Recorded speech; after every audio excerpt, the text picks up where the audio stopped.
n'ime mmụọ na eziokwu mana nke anyị na-agatara biko gbaghara na anyị na ya mara agụ na anyị bụ nwatakịrị anyị ekelekwa unu ụzọ ọbụla anyị si na-emegide unu ya gbaghara anyị ma nyekwa anyị ike na mmụọ anyị ga-eji gbaghara ndị mehiere anyị ekwe ma kwere na gị nwa bụ Chukwu okike abịa ama Chukwu eke Chukwu orie Chukwu afọ Chukwu nkwọ Chukwu kere ihe niile mana onwere ihe kere ya anyị sị gị ya gozie mmiri ya gozie obodo niile ọ ga-awụsa gozie obodo niile mmiri a ga-awụsa gozie obodo niile mmiri a ga-awụsa gozie mba niile ala Biafra niile bụ ndị ga na-azụ ụkwụ n'okporo ụzọ mmiri a ga-awụsa gozie ha na-eke gozie ha n'oli gozie ha na afọ gozie ha na nkwọ na Chukwu ga-abịa ise. Once again, I welcome each and every one of you to draw nearer to your listening devices today on this interactive session with a member of the DOS, Mazi Chinasa Nworu. Today is the 17th day of August 2022, being Wednesday. Our leader is Mazi Nnamdi Okuchukwu Kanu, who is still in the enemy dungeon. But make no mistake about it, our leader must be released. We don't beg for our right. We demand for it and we get it. We fight for it and we get it. That is why we are freedom fighters. Therefore, we are not freedom beggars, no. Therefore, once again, tune in to this hallowed platform. Invite your friends and well-wishers. Even your enemies, do not deny them listening to this hallowed platform, because this is where we preach enlightenment. But the most important thing is come with a dose of your common sense. That's it. Just a dose of your common sense. After all, common sense is not common. Therefore, before I continue, I will bring in our Mazi Chinasa. Please, can you hear me? Over to you, please. Yes, Mazi Chinasa, can hear you. Good evening. There we go. Dear friends, lovers of freedom, and all those who are supporting for the restoration of Biafra, I say, may Chukwu Kikadiama bless every one of you. My name is Mazi Chinasa Nworu. Mazi Chinasa Nworu served the indigenous people of Biafra. As a member of the Directorate of State. I come from Obingwa. Obingwa is in Aba province. This evening, we have come to you people to discuss some pertinent issues, because there is an Igbo adage that says,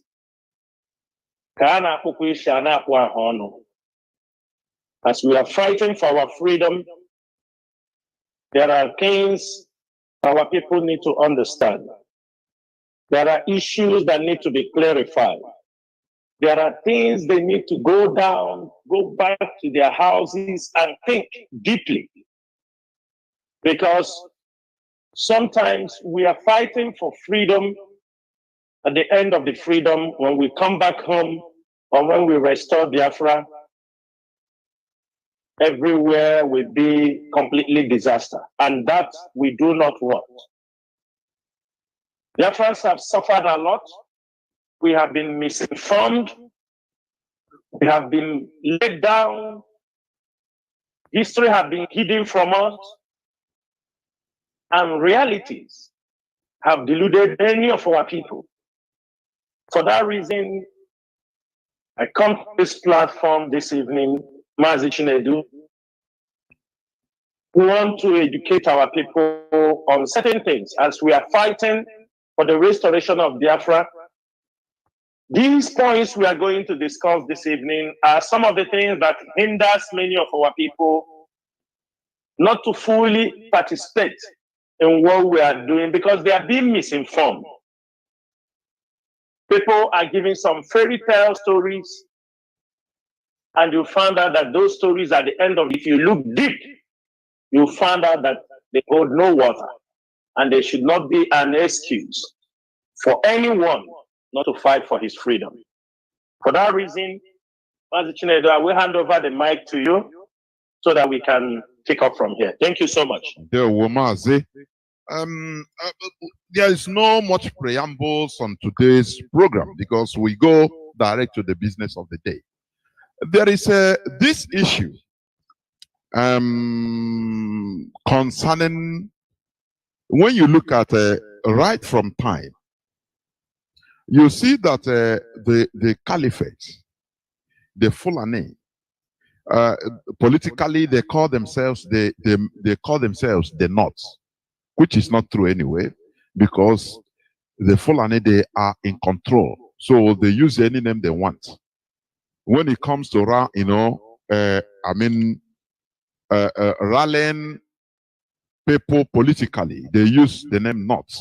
But when it comes to the benefits, reaping the benefits of anything, they now go back to who their real self, Mietiala, in order to collect money. Now, the point I want to bring out now is, you see that right from time, the caliphate have been using our people in the North as a blackmail to holding us hostage. Every time, every threat or threaten, they threaten us with the people our people in the North. And you see that, common sense. I'm not talking about even education or anything, but common sense should have told our people, should have made our people to understand after the war, the way our people rush back to the North without common sense, no single common sense.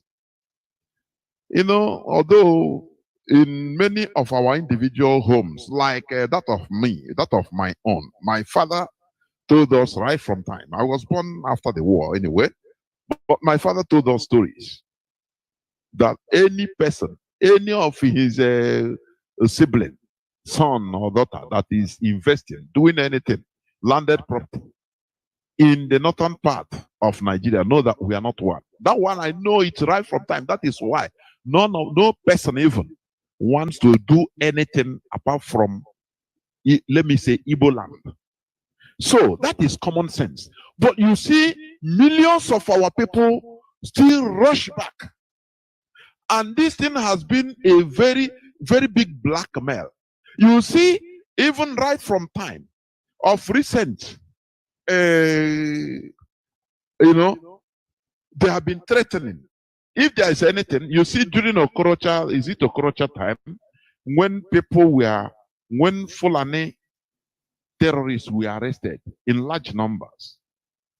It was Kwankwaso that time that threatened that they should be released or none of our people from the North will get out alive. So we have been seeing this, we have been hearing this, and still we continue moving that way. Which way?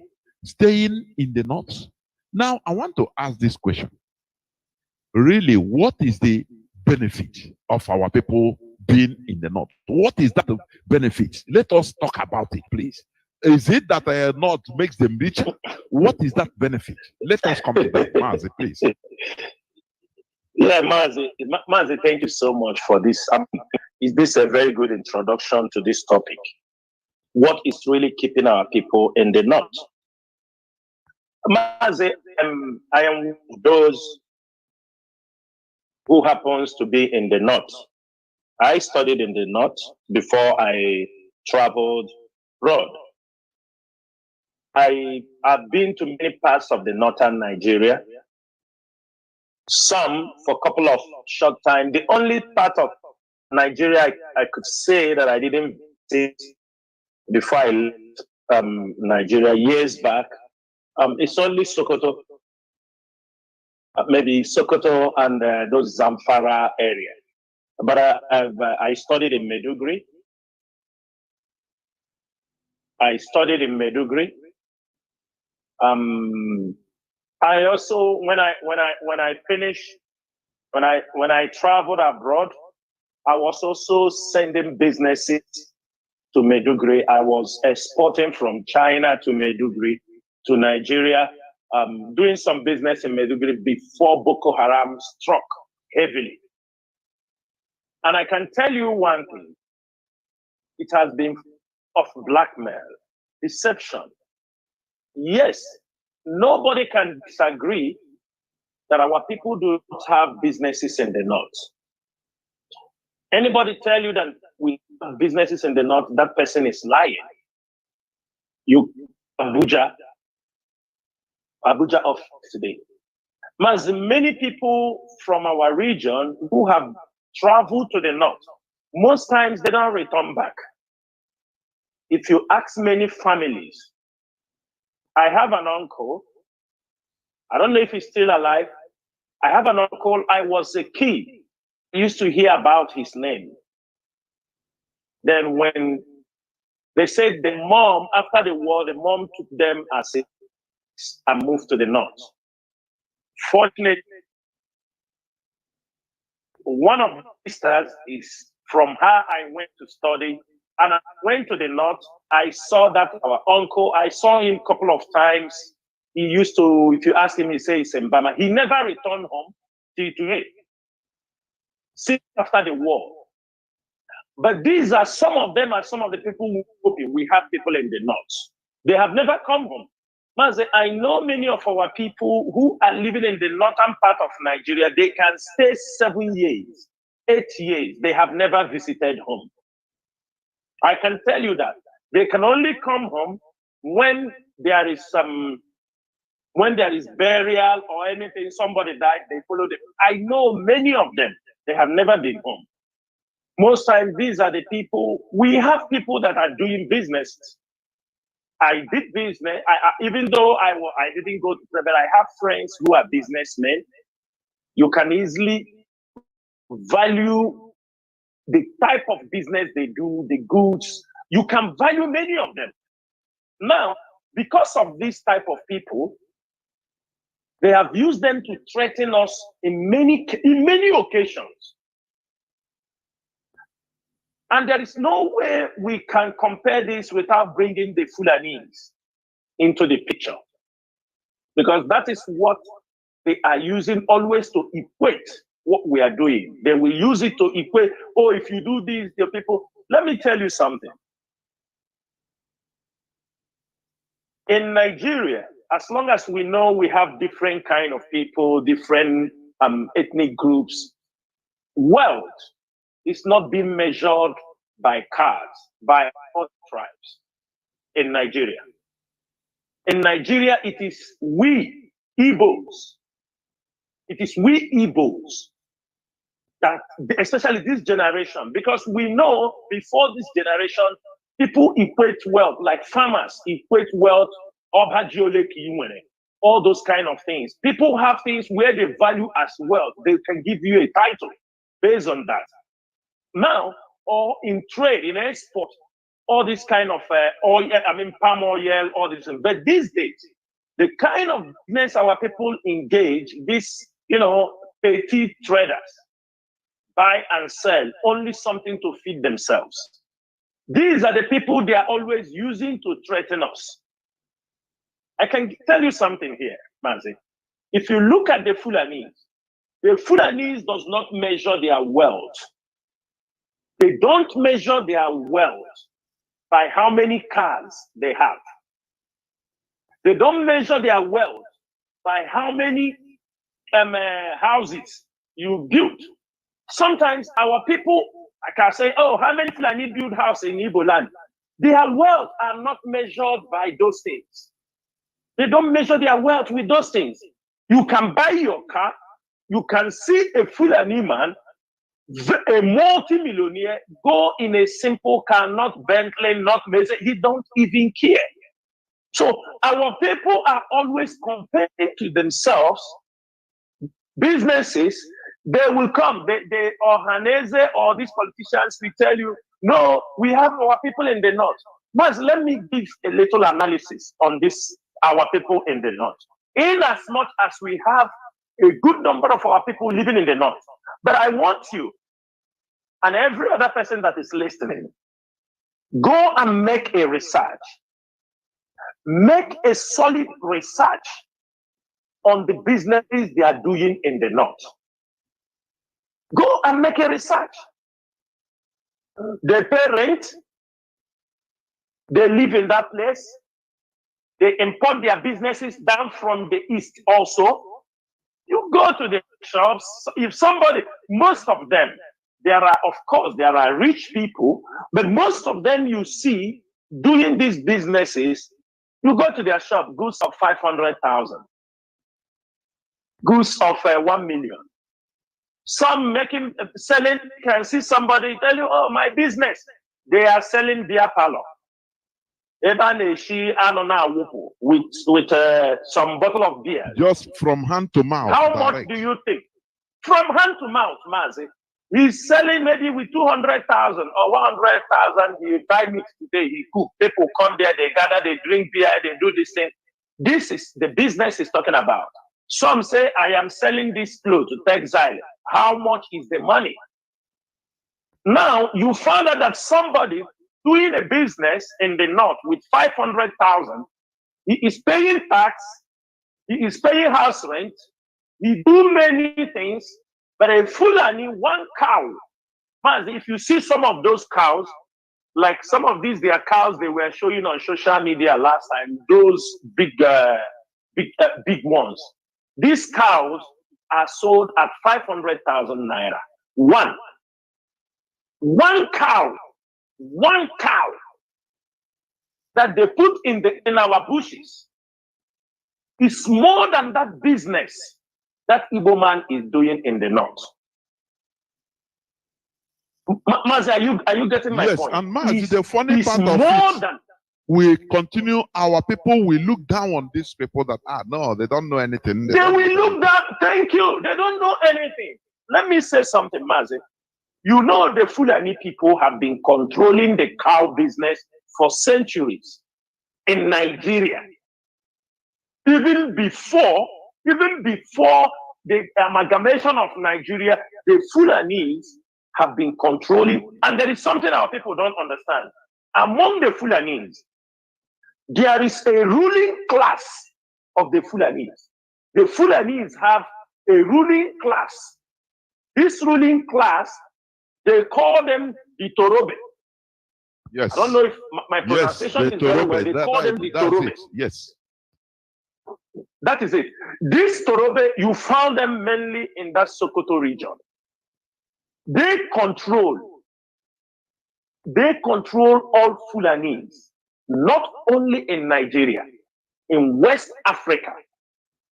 Mazi, in a Fulani household, brother, married in a family of a Fulani household, cattle or cows is the wealth for the family. It goes from generation to another generation.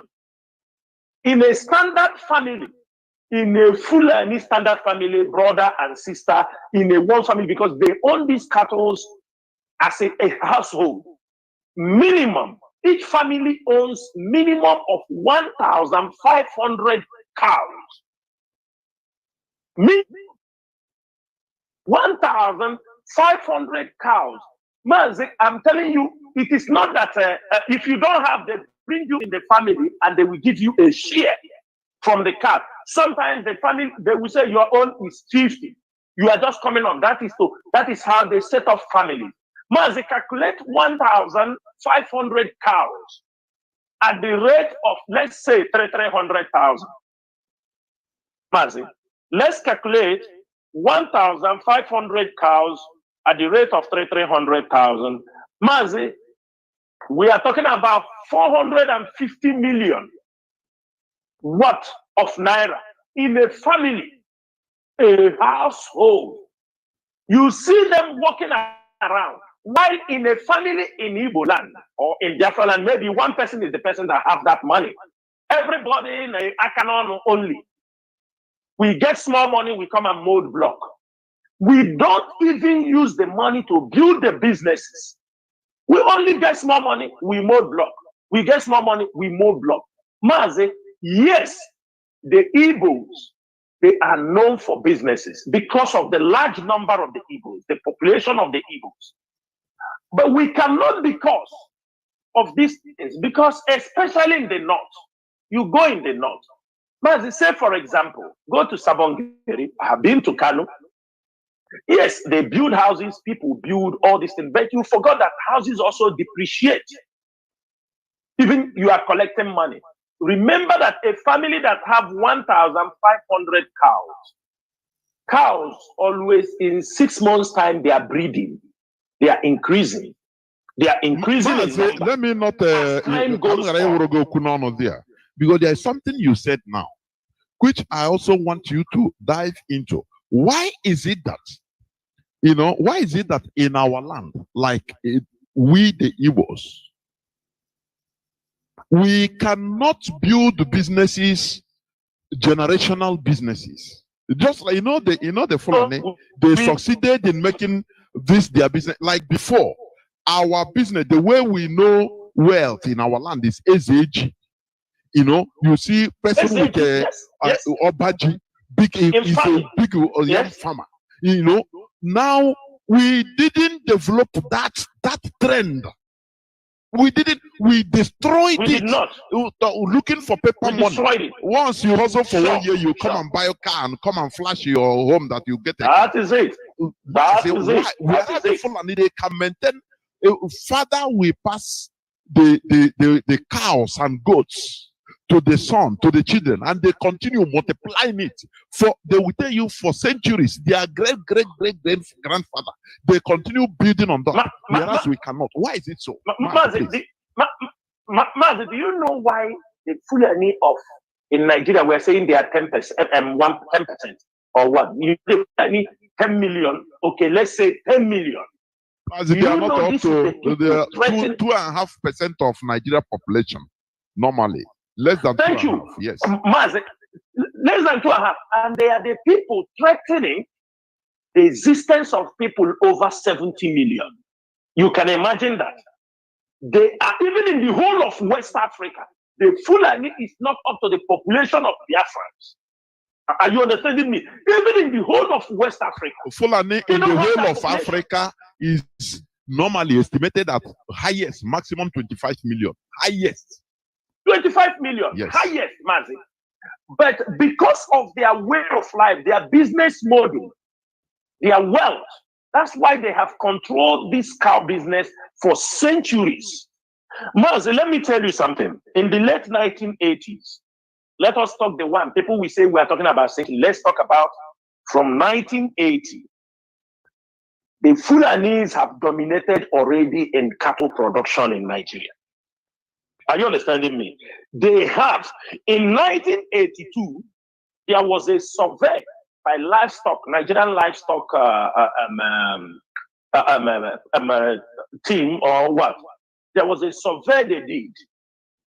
They found out that the whole of Fulani around the world, around Africa, they deposit their cattle inside Nigeria. 84 or 85% of Fulani cows are kept in Nigeria.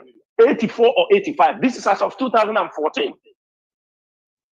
And in that 2014, they were estimated that the Fulanis were having almost like 80 million cows. In 2014, they were having, they were having up to, not 80 million, that is goats. They were having goats, like up to 80 million goats. They were having cattle up to 25 million. And they were having sheep up to almost 40 million. This is owned by them. This is owned. If Fulanis are not moving businesses from one generation to another. There is no way they will keep this accurate record. Mazi, come to our place. Look at all those people. Even Ojukwu father could not leave his business, could not move to another generation. Remember transport companies. These are people that opened Nigeria, opened businesses for our people. I mean, transportation business when Nigeria, do you understand me? Maybe before the war, these are people who have opened lines, mode of transportation, going everywhere. They opened the channels, but their businesses never, it's just only when they died, the business dies. When we are growing up, we hear about Ekene Derechukwu Transport. Ekene Derechukwu Transport, that time he died, the business is gone. We talk about Money Has No Master Transport. We talk about many of them. Businesses our people are doing and they are using to blackmail us. These are not businesses that even move from generation to another. So I do not see the reason why our people who own businesses, who are doing hand-to-mouth businesses, our people are all in the north because the southeastern region of the country is not conducive for businesses. And that is what we are fighting for. If we be able to restore Biafra, they will not only do businesses of, you see them, if you go there, you will see our people, unless you have never been to the north. They are not living a great life. They are not living a great life. You go to the north, last time when they killed this Deborah in the north, you can see some of our people that they say they were running. You will see the business now they are running from. You see when the woman was talking, oh, they are coming, oh, they are attacking. Look at the business she owns. And she may die because it's protecting that business that doesn't worth up to even 200,000. So what we are saying here is this. Our people should stop comparing themselves that we have businesses in the north. Yes, if you come to Abuja, we have to understand that, yes, according to RFI, that it is Biafrans that owns almost 70-something% of the, and if we own in a city 70-something% of the properties there, Mazi, our people should not worry for that.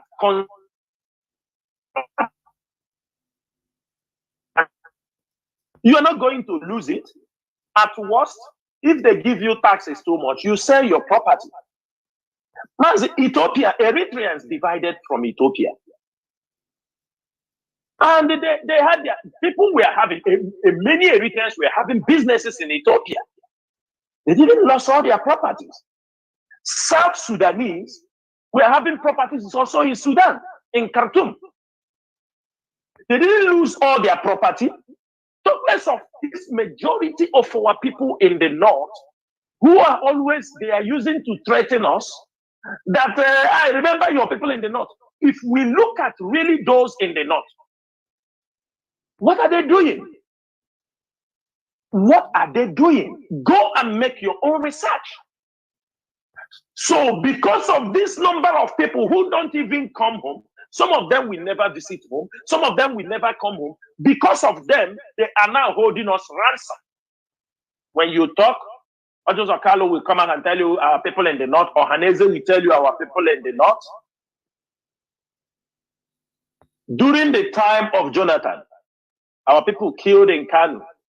I think because Ohaneze collected the blood money for those, and they never allow any one of them to be brought home. They buried all of them there. These things are things we want our people to understand. If you are living in the north, that your shop does not worth more than a cow for a Fulani family. It does not. Because you are talking about your shop, you have 500,000, you have 1 million naira trading. This is what most of them are using in trading business. They come to Lagos and carry the goods. They come to Onitsha and carry the goods. Now, if you are carrying goods, it's 4 cows. Four cows will pay all that money. Maz, that is why when you call a Fulani man, you need 10 million from them. They can easily rally it up. Immediately. You are right. Immediately. You are right. Immediately, they can raise it for you. But our own, he will run around unless if he gives you 10 million, you know that that business has been liquidated. Does he even have it? Does he even have an access? Mazi, our people come home, it's in the north, he come home in the south, sell a land, take the money he sold from the piece of land and go to north to do business. You don't take money you sold from land to do business. It will never prosper. These are the things we want our people, so that those who continually, it is time for them to start thinking. Mazi, if a Fulani want to buy a car, how many cows? All these 2 million cows. It's 8 cows. He can only wait for like 1 year. The cows we produce, and he will sell their mother and buy anything they want to buy. Most of these cows, and you saw how they are coming in from all over, because they are looking for a permanent place. You saw there was a video done by APF, I think AP some time ago, when they were in, you see Fulanis coming from Mali by leg, bringing in 500. They will sell it in Nigeria. That is where they will sell it. You And see this problem happening in Kaduna today. Take away the money. And take away the money. They bring it.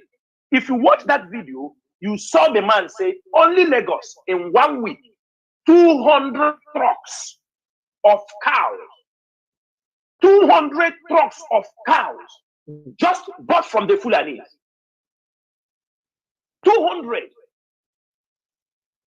Mazi, you know what is 200 in 1 week?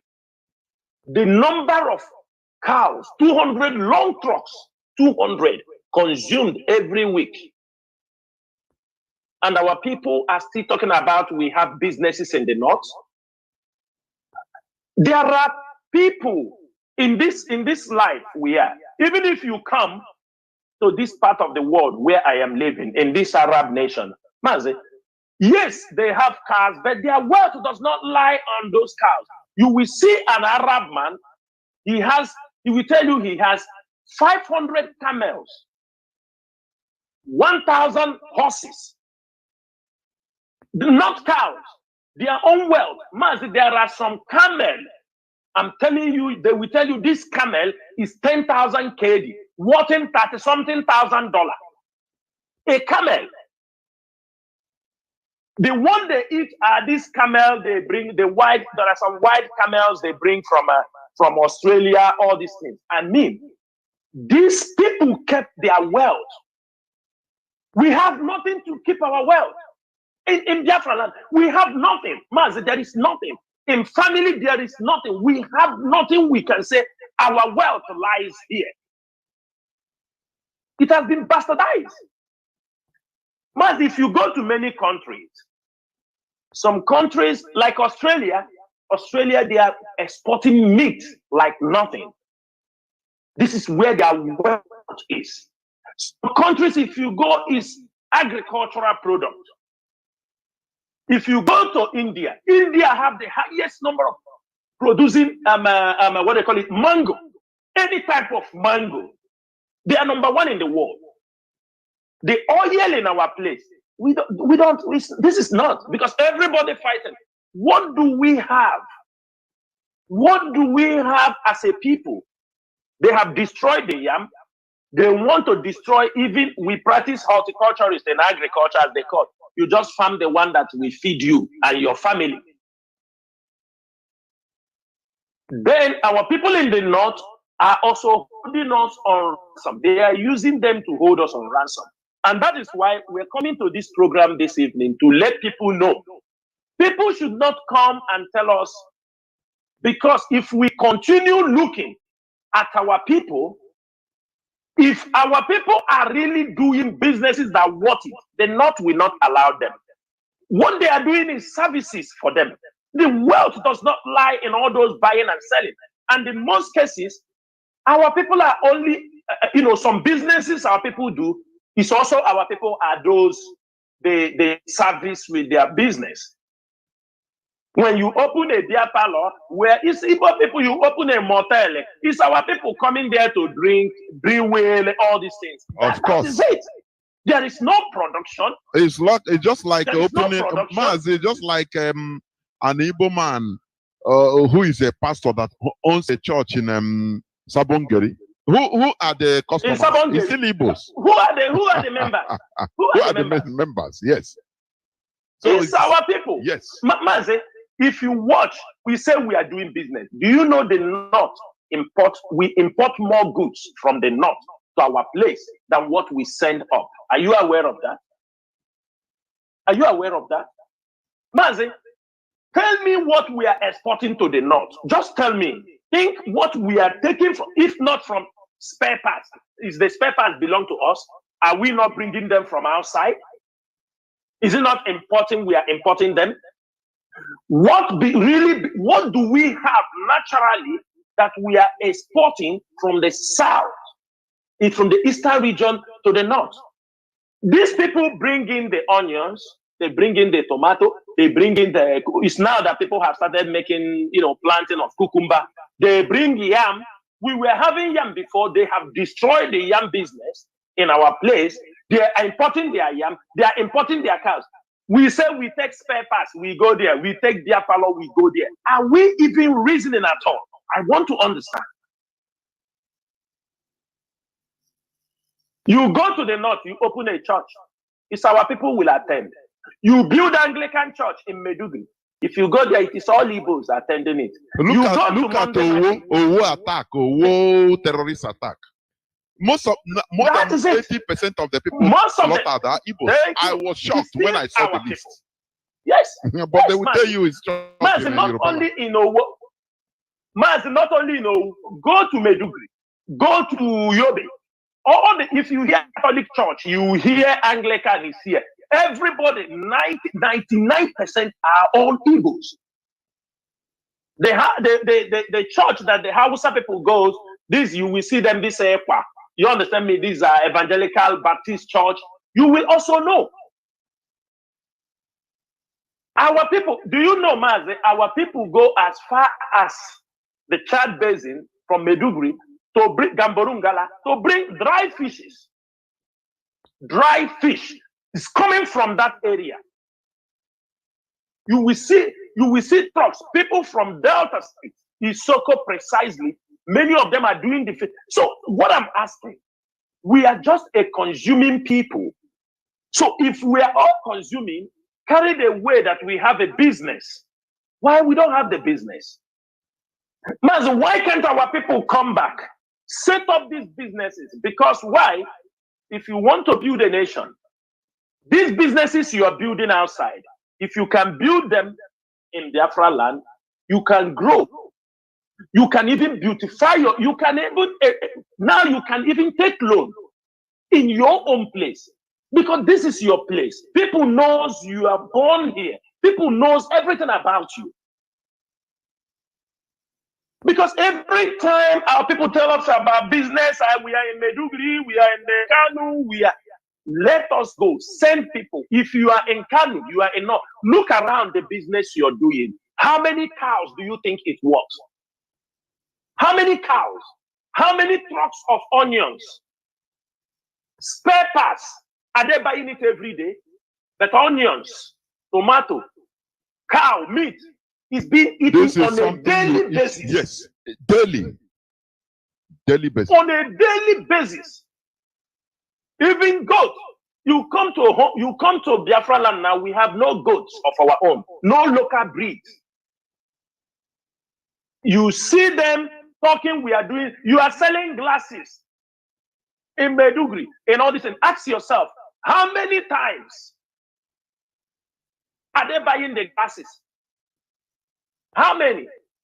We are talking about until our people understand that in any ramification that we are still, what we are doing, Mazi, what our people are doing is just this, we are just so loud for nothing. I'm telling you, We are loud, but we are empty under. Under, we are empty. We have no taproot. No, your father will die. There is nothing left for you. Because when you leave it, there is no model to move into the next stage. Some will even kill you so that they destroy the business they do. People, there is no, and any nation that works in this path, they are just destined for destruction. We are now thinking, because of the coming of IPOB and Mazi Nnamdi Kanu, because had it been we continue in this way, because they came, they destroyed our culture. If you go to the north, you see most of those our people wearing Mazi, they are wearing Babariga. Mazi, none of them in the north can proudly wear an Igbo dress and walk around. In that place, they say they are safe. Nobody, none of them. Ask them, how many of them can wear that Igbo dress? Do you understand me? Our traditional, and walk around in the market and do this thing. How many of them? How many? And this is the place some of them continue to tell you, yes, we have businesses. You have this, but you are not safe. For how long are we going to continue to wait because of our people living in the north? These are the questions we are asking. In as much as we are not waiting for them, we are also making it very clear that they have to know that as we are pursuing this, as we are on this journey for freedom, we have done all we can to educate the need to return home. We have informed them they need to make sure they are in Biafra land when Biafra will be restored. And we use this opportunity to appeal to our people. Those who have some, you have some trucks, you have some tractors, things to do business, to plug the land. If you have a property in Biafra land, I appeal to you, do not sell them to go anywhere. Biafra is coming. Because it will be very bad.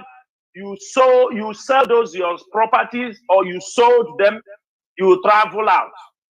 I'm telling you, when Biafra come, it will be difficult for you to start again. It will be very difficult. I will appeal to our people. If you have any technical equipment, things, handwork, be around. Hang around in Biafra land. Biafra is coming.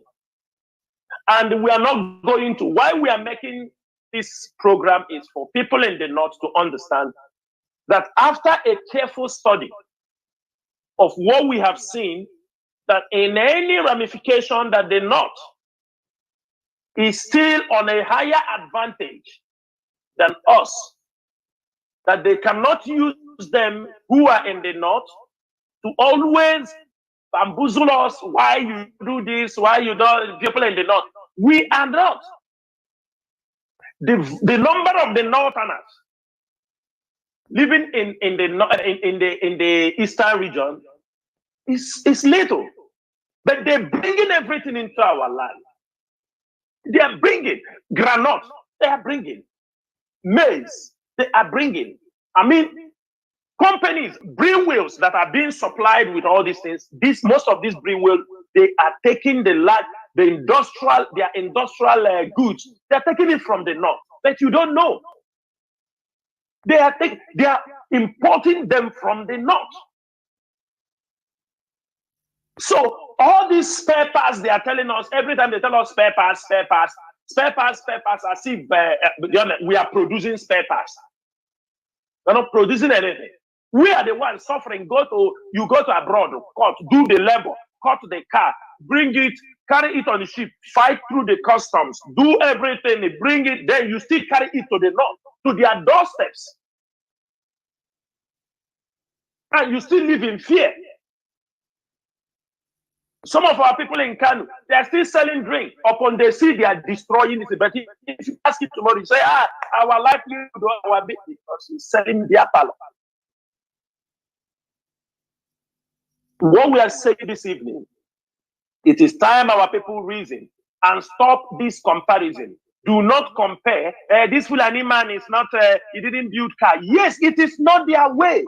It is not their source of, it's not a way of life for them. They will, even if you cry for 100 years, they will not buy car and start driving it around with you in Biafra land. They will not come and stage a big ceremony and start. They will not do it. It is not their way of life. They are not going to imitate your way of life. These things we have to be very clear. Yeah, Alhaji is selling suya. He sleeps under he sleeps there because the business he's handling is a family business. Sometimes it doesn't belong to him alone. They are gathering their wealth. He died, his children continue. So we want to make it very clear that we are closing this chapter. Both our elders, both those who will come to tell us tomorrow, no, these people, they are coming. Our business, our people are there. There are people there. Sometimes the leadership we do when their tension is high. Our people will say, there are people they want to leave the north. If you can send transport for them, we are not sending anybody transport. I'm making it very clear. Because for many years, some will say, some want to come back. If you can give them transport, a charter car, they come. No, we are not doing that. The earlier, the better you start coming down home. One thing is sure, in Biafra land, people must accommodate you, whether good or bad. That is one good thing. You have never seen IDP camps scattered all over Biafra land because of the family issues we have. People, there must be somebody to accommodate you. There must be where you can be able to hang around. So it's better you start coming down now, because at that particular moment, we have to check and control those in Biafra land, control the border system. It's not whether it's the people are take we did in 1967. That time, let us assume there was not enough ways to disseminate information. But this time around, there are multiple ways. There are ways through the radio we own ourselves. There is no propaganda. We tell you how it is. There are social media. There are many ways you cannot be able to deny. If you have not heard it, your friend have told you. There is nobody in the northern part of Nigeria who is from southeastern region that will not say he's not hearing this cry for independence. And he's not following the trend of things that are happening. Because you continue, tell me in which place, Mazi, in Kaduna State, in 1960, government, they called that place the Kachia Grazing Reserve. The Nigerian government, knowing it's not today, they start bringing in Fulanis from many places. It's a very long, it's a very, they put this place, it is 31,000. By now it's more. That was in 1960s, in the 60s. 31,000 acres of land was given to the Fulanis for ranching. And that the effect of that grazing reserve is the effect you are seeing today in Kaduna State. The killing, they have moved from that particular grazing river, 31,000 acres of land that they did in the 60s. You can see the consequences in Kaduna against the indigenous people in Kaduna today. Yeah, Mazi, you said? No, I said they have taken over everywhere in Kaduna State today. They have taken over everywhere in Kaduna State. From that only reserve, from that reserve in Kaduna State, given to them in 60s. One thing is our people don't understand is that these people, like the governor of Bauchi said, they have their families spread all over. Like we Igbos also, we Biafrans, we have got our families, you know, people living abroad, living all this thing, but it is not giving us the opportunity to draw them to where we are. We don't have that opportunity. But these people gradually, what they did in 1960, they make Nigeria the international market for cows. When we ban cows, I saw people also coming, you know, Maz, there is a way our people reason, it is really, really worrying. You know why I give a little history of how these Fulani people came, how their business have flourished for centuries, even this period. Because our people are saying, you people ban the Fulani cows, they are still selling. I said, you are stupid. You people are stupid because you have no information about how they are deep-rooted in our business, in our life, and in our land. It will be a gradual process. But our people like to see everything like magic. Bah, when you just say it, bah, Mazi Namdekan is in detention. Bah, get Papatai tomorrow. You understand me? This thing is this. This is the way our people have structured their way of life. They forgot that these cows, there are our people who are also investing in these cows, who have these cows. The only way we can dislodge them as we ban it, we continue to stop patronizing them. We found alternatives. We encourage our local cows. It will start to compete them in the market. Their importation will continue to reduce, but we must be consistent.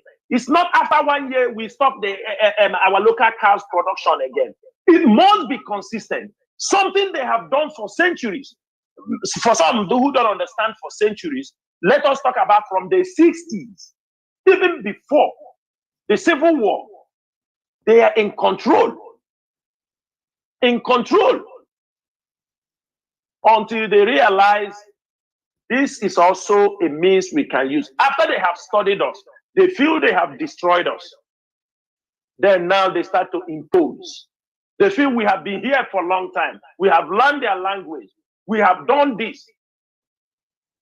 When Jubril came into power, when Buhari came into power, there was something he did in Igbo land. The military, some military officers in Nigeria knows what I'm talking about. The Air Force. He told them to supervise, to give him every location there is forest in the southeastern region. He requested for this. It was a big program carried out by the Nigerian military. They flew around Biafra land and mapped out everywhere there is forest in Biafra land. Some of them who participated in that operation did not know what was happening. But that was the time. That is why you watch the places the Fulanis are going. It is Jubri, is the Fulani people settling them in our forest. They bring them, they send them there. They know, they say, go to Zakon. You go to Achala. Because from Achala, they know they already spotted everywhere out. They come to settle them there. For you, you believe they are in the bush, but these are billions of naira.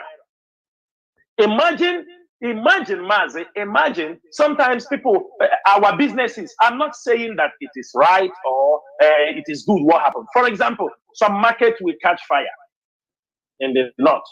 You look at the market, some of our people, you see plastic bottles, plastic these things. You see other one, this is their business. I'm not saying this is not a bad.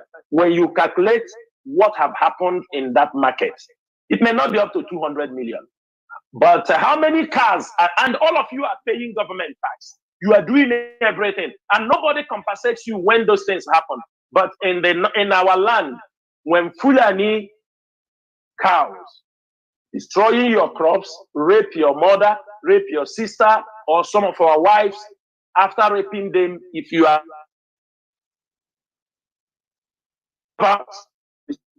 pay them, they will still go to pay them for the cow. And they made that cow. Imagine those class of cows that they are selling at 500,000 each. Imagine 100 of them. 100 of them. Imagine how much it is. Just cow in one place, in one bush. They pay no tax, they pay nothing. And that is why they continually refuse to be in a ranch because they will not pay. If they can be in a ranch, even state government can take a tax because Nigeria government is taking taxes from our companies. There are federal revenues, they are collecting taxes from them. But the Fulanis refuse. They will not put up that business where the state government or any people can take tax. Out of stupidity, our people will bring them in because every month, and they give peanuts to our traditional rulers. Peanuts. They don't give them more than 500,000. 500,000 is what they give to them. Just money for one cow. He will take the land for the community and hand over to them. Every month, they give him something on his own pocket. And when they start killing their people, he cannot be able to talk.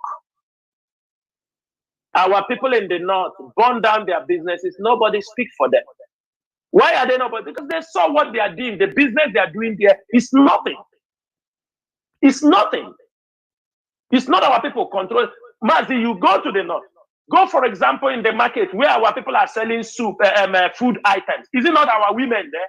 Oh, yeah, 50,000, 100,000, 60,000.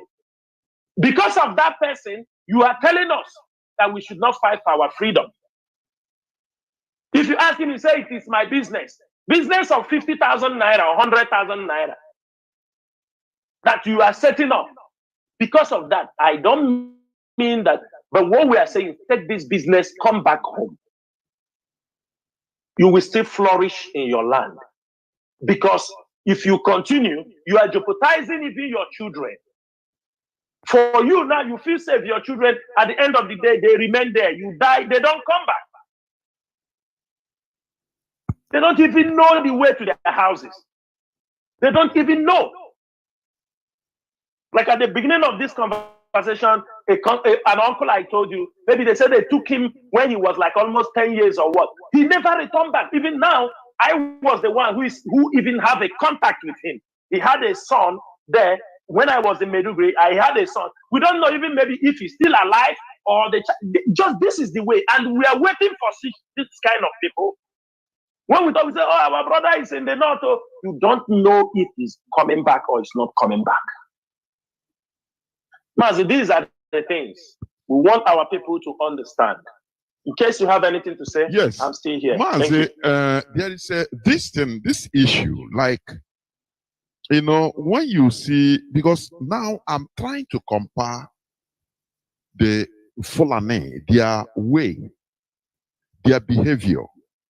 Because before, we ignorantly call them, nah, they don't know anything. Not knowing that they are masters in their way. I'm telling you. Now, you see, we Igbos, we value something like cars, big houses. If you go into many of our villages today, you see empty. No person is there. Even the person that is staying there, you have to be paying the person to stay to keep the place warm. Now, but you see the Fulani, they always go to the basics of life. The basics of life, land, food. I could remember my father, who is still alive, he used to tell us stories of the war, the Biafra war. He said that the people that the thing affected most were people that we are living in the city. Our people that based in the city, living good, driving cars, you know, living good. He said there was a time your car, you bought millions. You are ready to exchange it if you see anybody for 1 kilo or for 1 kilo of yam. If you see somebody to dash that your latest Range Rover Sports, and for him to give you food to eat for that moment, you are ready to do it. Because the basics of life, food, just like you said, you know, while we are going on things like motor pass, it's not bad anyway, but the Fulani gradually they are taking, you know, the ground. What are the ground? the protein, the food we need. That is where they are going. So that tomorrow, if they are in case of a necessity, difficulty, somebody with that possesses food, somebody with meat, that tomato that you love, say, na tomato they cultivate onions, he will be alive. You that is handling that, you are going on Lamborghini. You will see that your Lamborghini will become useless in your hand. Because Mazi, you want to eat first. Mazi, ordinary kidnapping happening in our place. Can any of them drive their car again? Oh. Ordinary kidnapping. Can any of them move the car from what? They are all jumping on Kada. This is what our people don't understand. Go ahead, Mazi. Yes. So what we are doing is to bring our people back home. When I mean home, not only bringing them from outside to our Biafra land, no. Home means the primary essence of life. The primary essence of life, as during the time of the old, that means of worthiness which we are known. Onya raise age. They know your worth is when they come, they see your budget. You cultivate, you have food, you have all these things that sustains life. Why not we go back to that stage? We have even modern technology. Now in a very small piece of land, you can do with modern technology, you can cultivate things that even that cannot enter, that will be more than maybe 3 acres of land. You just put it in a small place. So what we are saying, what I'm saying, because this is what I'm remarking. You said something also. You see Fulani, when you see them, you laugh. They are walking like with their nama. Calculate the value of that cow. When you ask them something emergency, you demand 10 million. Before a few days, they will bring it. You understand? But the same thing to our people. And now you see the emptiness of our people. You understand? So what we are saying is this, that we can do better. The only thing is that in our own land, they made things very uncomfortable, life uncomfortable. Moving from one place to another. 1 kilometer, you jam 100 police checkpoints, military checkpoint that renders your life very difficult. Whereas in the north, it's not like that. So, and that's the goods you imported, though. You understand? Of course. You imported them. You don't even produce it. Of you course. imported them. They make it difficult for you. So it is, there is something like in our adage, when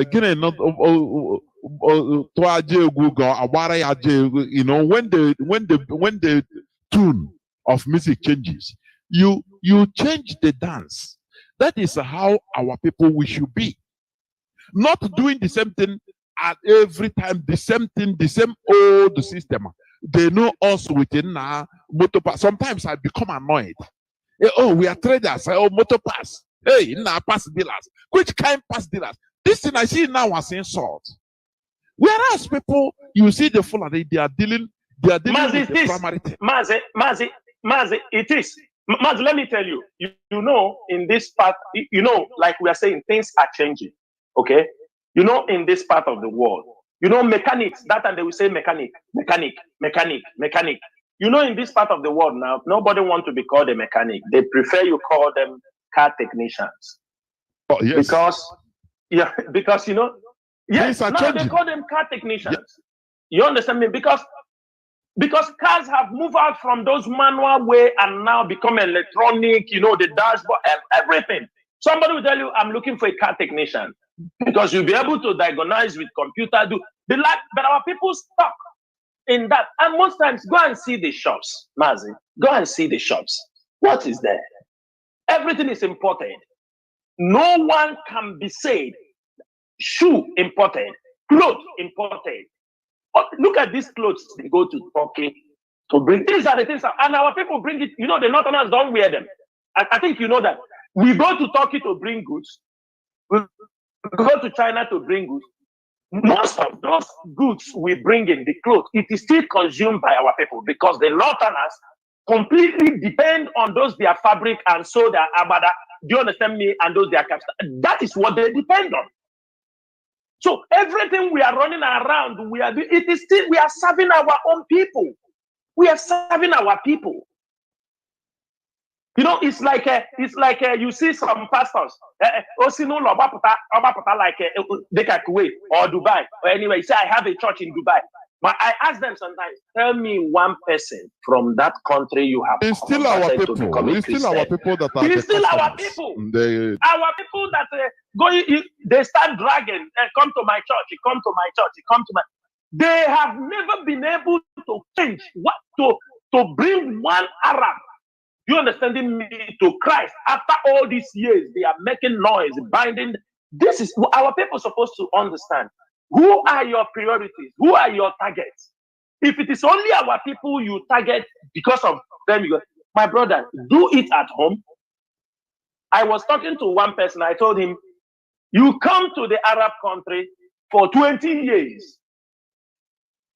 For 20-something years, you say you're a pastor, you make church. You cannot be able to have, after 20 years, you still don't have a place you can say, this is where I have laid the stone for this church. It's from one basement to another, one basement to another, one place running around. When you go, you think another person have time to run around all that one basement to another. You understand me? You are not making progress. We need to understand these things. And those people we respect are those, like say Catholic, Anglican, Orthodox. Those ones they know, they have built their foundation. They can trust for many years. They have been there. Our own, we run around thinking we are doing, because we want something, we don't want to. Mazi, we want something very quick. That money, Abia Sunday. Very quick. Very quick. Abia Sunday, yes. These things have affected our lives. They have affected our life. You ask yourself, to go anywhere they import, it ends in Lagos. Your customers are within Lagos, go to the east, do this. How many, these are HAUSA girls, how many of them are following you to wear the trouser and move around? How many? They buy the Nigerian wax. You understand me? They make their dressing, they wear. The money is rotating inside the same place. Even though they may import that, our own, no way. Mazi, are you telling me, even our Ishiago, our tradition, we don't even have a place to produce it in our land. Our clothing, we don't have a textile company to produce it. And we make noise. It's because we lack those things. That's why people take over those chances. I mean, look at it. Man, somebody tell you, I am doing a phone business. I am doing electronics business. I am doing this thing. Mazi, he's not even doing it with the right people. They go to China, they pack it, fake the ones that, like for example, if it's Samsung, he will not prefer to bring. He will tell you the custom is high. That they have those excuses. There is always excuses. They will never bring something good. Even as you see all this clothing shifting everywhere, it is still the fake one. They go to Turkey. I'm wearing Gucci. These are all fake products. I'm wearing this, I'm wearing that. You just want to make yourself feel happy. This is not the original. So if you're not getting the original, why not? Why not live on something? Patronize your things locally. Be in your place. Then we make noise, and at the end of the day, we have no days. It's a very difficult, especially the people in the north, we need to look into those things. If you are in the north, it's time you leave. Why is it that? Who are your customers? Why does it deserve it? Why is it that if you come to Biafra land, Igbo land, you will see our people, see Igbo people just wearing this babariga, HAUSA babariga, just casual. Oh, they want to use it as fashion. Yes. Okay. But in the north, they refuse all the, you can never see an HAUSA man just out of casual, you know. You see inside his wardrobe, just ordinary HAUSA man or Fulani man in the north. You will see his wardrobe. Not possible. Ishiagon in his wardrobe. Normal, just normal. Maybe sometimes he can wear it as casual. But we feel even proud wearing other people's own. You know, all these things gives me concern. Sometimes I say, how is our people created? Are we created to be perfect slaves? Mazi, it's a question. Sometimes I answer. I try to answer. Mazi, there is something you raise up at the early stage. I mean, when you were talking last time, now about we have properties, we have things, we have homes. Mazi, as we are speaking here, many people living abroad. Many people living abroad, their homes are there. They pay to take care of it. Even where you have even brothers and sisters, nobody take care of. As long as it's not his own. Of course. See, we don't want to take care of it. As long as it does not belong to him, it's not his own. It's not for him direct. He will not take care of it. If you like, train him in university. Finish. Give him money to this thing. No, they don't take care of it. Many. Mazi, what is our problem, Mazi? With all these things. These are the things affecting our lives, even in this struggle. You know, in this struggle, you see people, some people come, they thought we come to joke. Many, they thought also we come to make money. Because we found some people, when they want to join IPOB, let me tell you, I have people who used to call me, you know, I say, make una fix me somewhere, you know, I look at their mentality. I say, these people thought what we are doing is something you fix somebody. You understanding me? I used to tell my brothers and sisters, I told them, look, if you do not participate in this Biafra restoration struggle, if you are from my place or like this, when Biafra comes, I treat you as a brother and sister. You don't interfere. Because there are people who have paid their life for this struggle. You won't take what belongs to them and hand over to somebody else because you say it's your brother or it's your sister. But when you are in the mission, how many of them supported you? How many people are supporting you? This is thing that our people must know. If you are in the north, hoping we are going to look at your business, IPOB will mount a campaign when you will raise your voice that remember people in the north. Since 2012, as I can remember, 13, Mazi Nnamdi Kanu have been shouting on Radio Biafra for you people to come back. I cannot say there are people who are not coming back because I have people I studied with in Maiduguri that time. Most of them I see they relocated to the south. Some are in Lagos. Many of them relocated. And during that time, Boko Haram was hot and many of them were killed. Many relocated. But you continue to see, even I know friends who were even from Kogi, most of them returned, but there are still our people still hanging up there. And somebody will tell you, Monday market is became hot. I'm having my shop now in Baga. How do you say they wait for telephone? If any customer call him, you come out from the house, go and give him goods and come back. Is this life? What do you have there?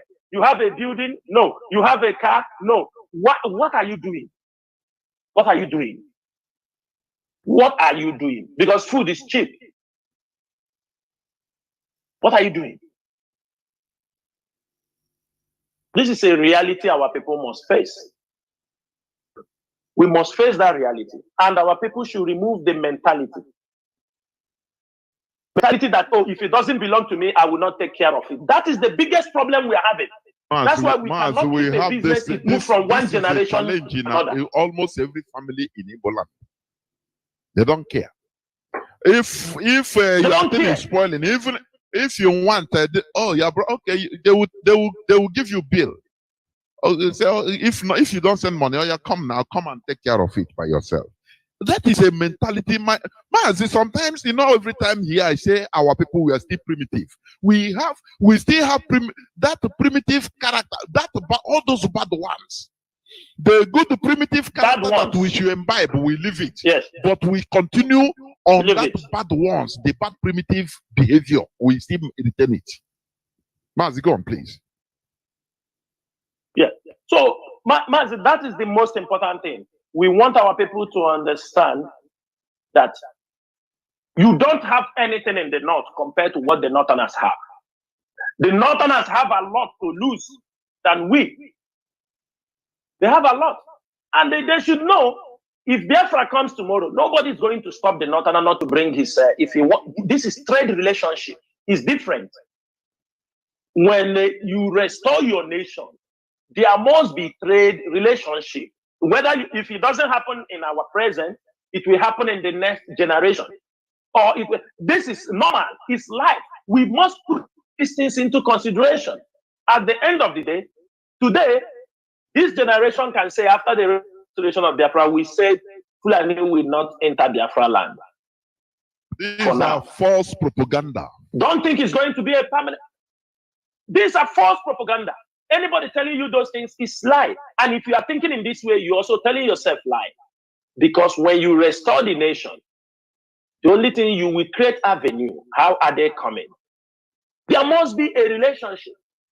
There must be that business avenue. Mazi, let me interject here. Do you know that the other day I was reading about documentary of some South Sudan, many South Sudanese living in Sudan today, living well, their business. Sudan, yes. They interviewed them. They said, no, everything, they are okay. There is no problem. Now they are living as foreigners with respect. Because they have a country now. But had it been that they were still under the same Sudan, they can be slaughtered. No person talks about it because it is internal matter. That is what our people should understand. But once you are, for example, our country is restored, Biafra is restored. People, Biafrans, if you want, you can now go and live in the Ariwas part you want, and you'll be respected. How many? Sometimes I ask our people, you know, every time they destroy our properties, kill our people in the north. How many of our people have been massacred in Cameroon? You see the number of the population of our people in Cameroon, which they have properties there, landed properties, everything.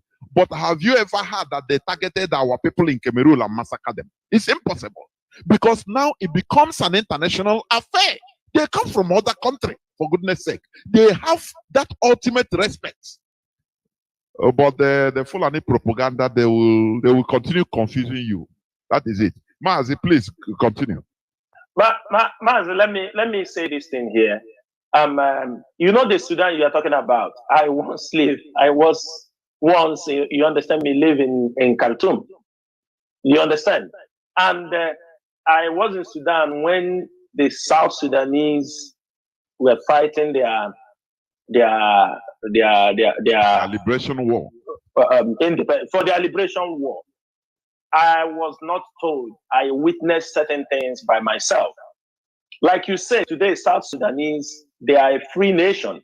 They can go to the airport with their passport. They live with respect now in Khartoum than how they were living years back. Before, when you come to Khartoum, you go to Bahari, Amarat, Alobe, all you see people squatting. These are people from South Sudan. They squat like you will see. These people are passing hell. They are being harassed and they were hostile also because they know it was a wartime. But since they got their independence, I'm telling you, many of them went back. Those who want to remain in Khartoum, they went back, obtained their passports, and they returned back to Khartoum. And they are living there now in a more respectable way. Most of them who have their properties, nobody take it away from them. Of course, there may be criminals who may want to chance you, but if you know your right, nobody takes your things away. Our people should know those things. One thing you have to know, make sure your business are registered. Make sure that this thing worth something. Mazi, in this country I'm living, in 1990, when Saddam Hussein entered here and destroyed, after the war, people who ran away, they are not even citizens. They are just expatriates. They still came back. They said, I was having a car. I was having this in my home. I was having, and many, almost, they paid all of them the compensation. They paid. As long as you have evidence, I was having this car when Saddam Hussein came here. I was having this. I was having this.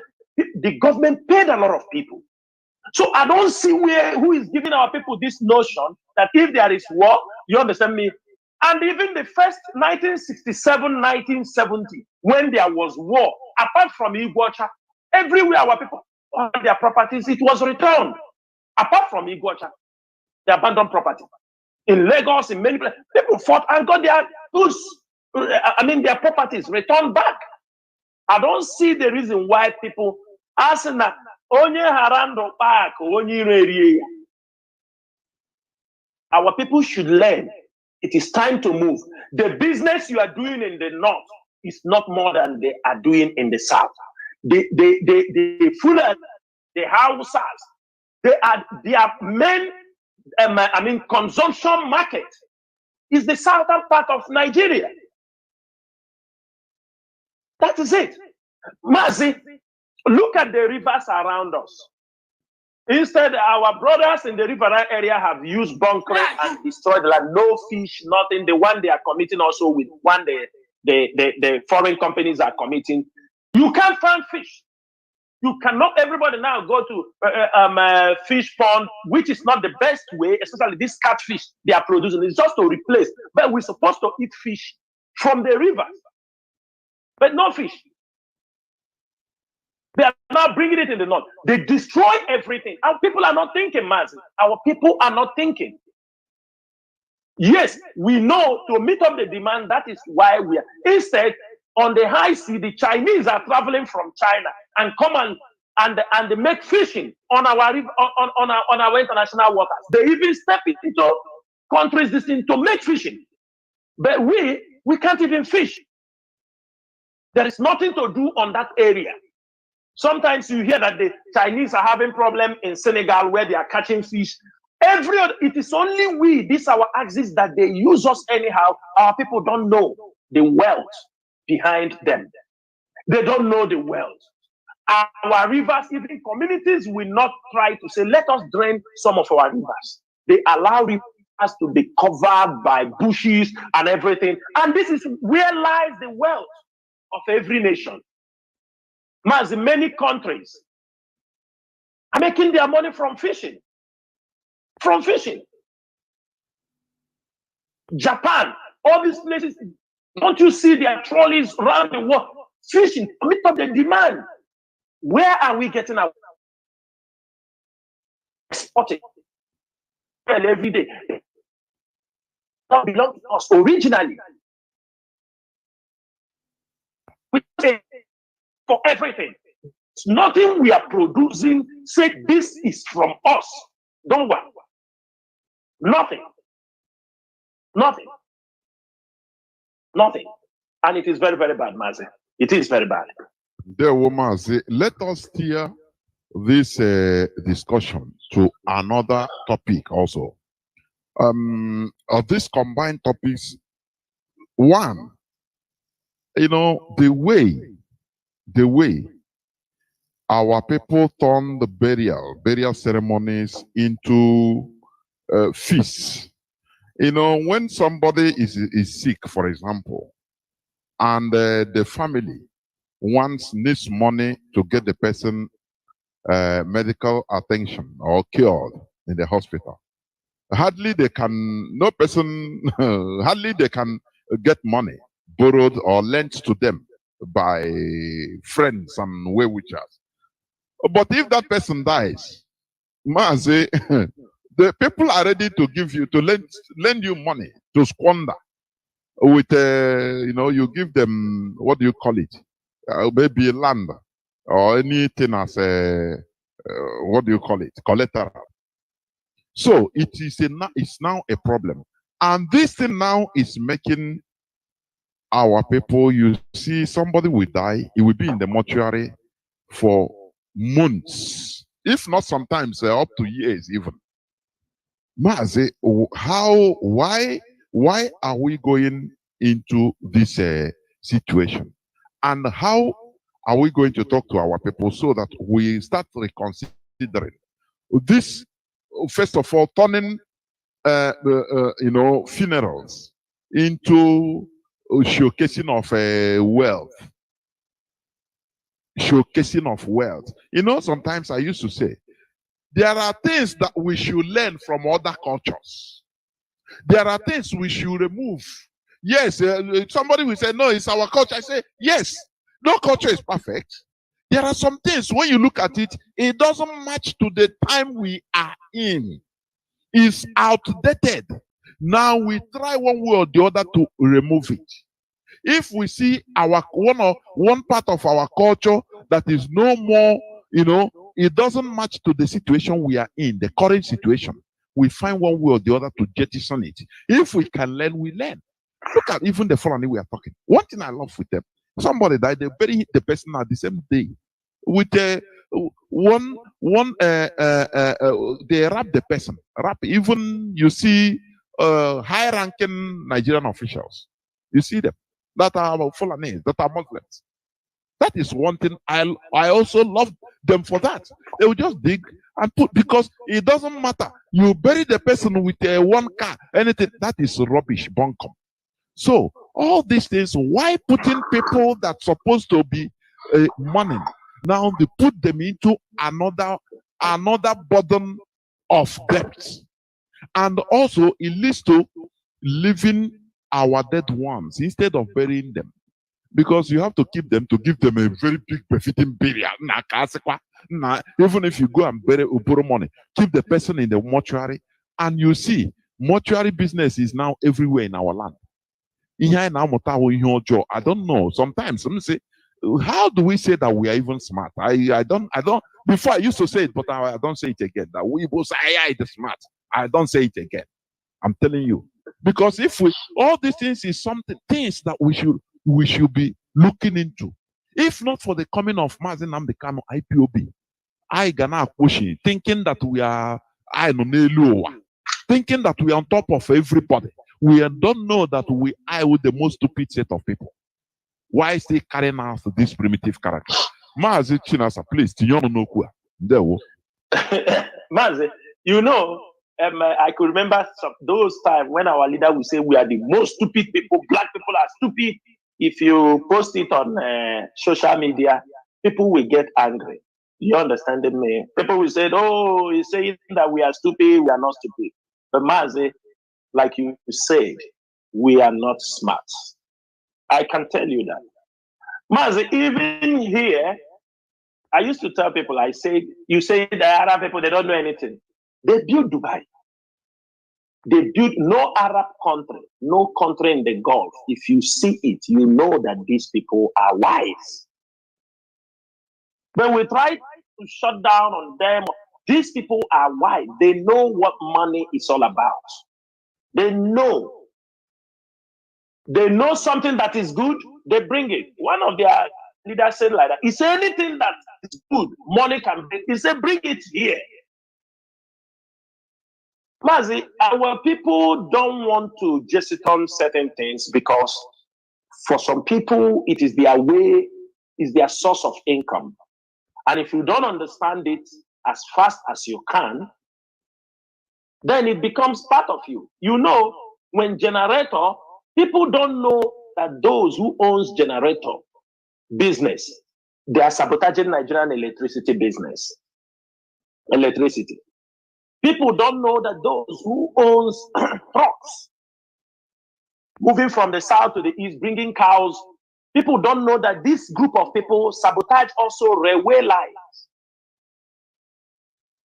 People don't know that. People also, a lot of people that have interest in something, they believe the best way is to sabotage another one. No. They say there is a poem that when we were in school, they say the world is too much for us. Everybody can get a share. it become a choice. It's not a mandatory something that it must be through truck. I must carry my goods. No, those ones with the trucks don't want you to go through rail. Those ones doing a generator business, they can go into another business. But no, it is the same thing to the burial. As I could remember when I was young, I am an Ongwa man. I remember one of my father's uncle that time, when he died, I was young that time. If somebody dies, they bury him. Emecha akwabaya sisina na anemo okuko. Egboro ye wishinama. All those things, they are there. But suddenly, this generation, you see this generation, we destroyed our culture so much because it's this generation that come and brought all kind of stories. This our generation. We brought and destroyed everything that was there. This issue of keeping dead people in the mortuary for a long time, it is now turning to become not even, I don't know how to qualify it. I don't know. Mazi, the first time when I travel outside Nigeria, we talk about this burial, we think it is a tradition or it's a Christian, but no, it is not. Mazi, when I traveled out of Nigeria, I was came in encounter with Christians in other African countries, in East Africa, see many of them. So I was surprised when somebody died. They said they are buried in, he died in the night, the following morning, before, they said they are burying the person. I said, really? It's a Christian. That mentality, I came out from Nigeria at that time. I said, but why they bury him? They said, no, we bury him after we do. They are Christians. I said, really? He said, no, we don't keep it. Why will you keep it? He said, we bury the person. Then after we make prayer, we have, when he died, I think they have 3 days or 7 days, 21, then they make the 40 days prayer. That from that time, at least in 40 days, even if you could not be able to make up the 7 days prayer or 21 days prayer, I think the 40 days prayer, which is anybody, if you are the daughter, anybody, you can be able, anybody, anywhere you are, you can be able to. When they bury the person first time, the third day, they make prayer. So somebody died, people are still mourning. The third day, they make prayer. I think they shift again to 7, make prayer. For the person to rest in peace, make prayer. I think, I'm not saying we should take this model, but we have our own way we have been doing it. Mazi, in this subject, the IPOB leadership is looking into it seriously. Because we will have to start with awareness to educate our people. After we have done enough awareness, we may move to the next step of enforcing, making sure that all these mortuaries in our land are shut down. We have to, because our people are people that they don't listen. Of course, you got behind, if you don't press it, it will not come out. You will not function. Mazi, burial of dead, our dead ones has become a burden on our society. I'm telling you the fact. But there are things our people don't understand. Burial we are doing, they say we are Jews, from our side that we have a lineage with the Jewish people, and for more than 5,000 years or 4,000, the Jewish people have maintained burial. They try, you understanding me? They avoid anything cremation, to cremate somebody, all these things. They have avoided. But when it comes to the one our people have to learn, they will not learn it. Are you understanding me? They keep it aside and do another one. Mazi, the number of mortuaries in our place, along the highways, along everywhere, Mazi, is mind-blowing. Mazi, is mind-blowing. Number one, burial, when you bury your loved one, it shows respect. It shows respect. But if people can be able, when their loved one died, they now keep it, you are talking about what month?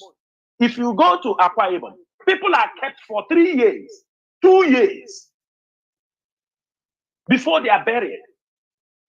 Even people have forgotten it, and sometimes they make embalm in the house. They find one and make the person embalm. Forgetting this, there are the number of days or weeks you can keep a dead person. There are no, number. We know there are reasons that makes people not to bury their loved ones fast. We know. People can give you thousands of reasons. But why we are here on this radio this evening, we want to educate our people that there is no need for those things. It is ignorance. Our people will say we are Christians. Some say that, but you don't know that keeping of dead bodies, that a day will come after the time they don't know it have connections with paganism.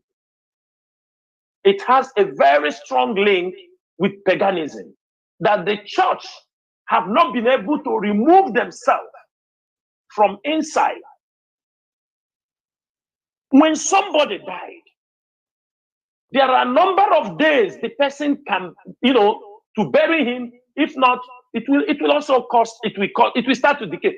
Only those who are putting in refrigerating system in the refrigerators. Even if you are putting in refrigerator, there are still a number of time it can stay before the dead body start to decay, no matter what you do. Then people will go the old way of, they will remove intestine and pour things in embalm. They make embalm somebody. I am asking, you now bury some part of his intestines, all these things, you now bury them separate, and now you now embalm them. And sew the stomach and keep it, waiting for months and months and months and months, because sometimes you said, I have not gotten money to buy nama. Cow, the same, it pushed down to the Fulanis again, because you need to buy their cow to bury your father. What we are saying here is this: if you are moving along our expressway, you see mortuaries, people build mortuaries. They build mortuaries and kept. Last time in Anambra, there was a mortuary that caught fire. Dead people died again. They are already dead. They now fire come and burn them again now. In Anambra, yes, it was there. It was early this year. The whole mortuary caught fire. People can no more recognize their own people, because had it been you buried, Mazi, burial, putting people, do you understand me, under the ground, it is also environmental friendly. It's environmental friendly. You enrich the land. But I don't know why our people, because they say somebody died, he say his son is not around. He will be coming. As if the son come, he's coming to wake him up from the dead. He said the daughter have to come. As if the daughter come, they have to wake him up. Thank God we have communication gadgets, video. Even if your loved one is dying, you can easily call on video. You can have a video of his last moment. It is all about remembrance. But this issue that somebody died, the whole mortuary in Biafra land is full. They are full. The whole mortuaries in Biafra land are full of dead bodies. And Mazi, I will tell you one spiritual implication on this. If our people continue with this, if the Nigerian government descend war on us, we will lose the war. I'm telling you. There is no country that have fought a war with their dead people being kept around without being buried that survives that war. I am telling you the fact. Go and check the history of Japanese. Those people who have fought the war, Japan, China, go and check all these areas. People who have fought very deadly wars. They come out and tell you, make sure you're dead people, because even during the war, people fought. Mazi, there are IPOB members killed many years ago. Some of them, their bodies are dumped. The government don't want to hand them over. Their bodies are dumped inside some mortuaries. They have lost count of who is who in all these mortuaries. I have seen people who go to carry the dead body of their loved one, they give them another one. People do carry bodies that doesn't belong to them. They thought it is their own beloved person. They take it and hand over to them. They take it to go and bury. In the same mortuary, people are dying. When they die, they go and switch over and they give you dead body to go and they bury to say this person have died. They go make certificate because they're running away from criminal. From not to be caught. This is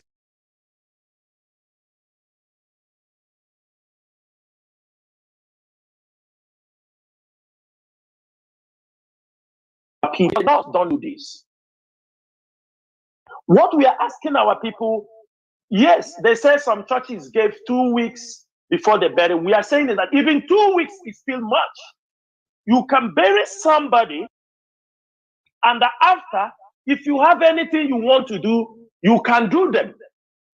People die, make sure they are buried immediately, 48 hours. Okay, even if he died in Lagos, you try to move him immediately.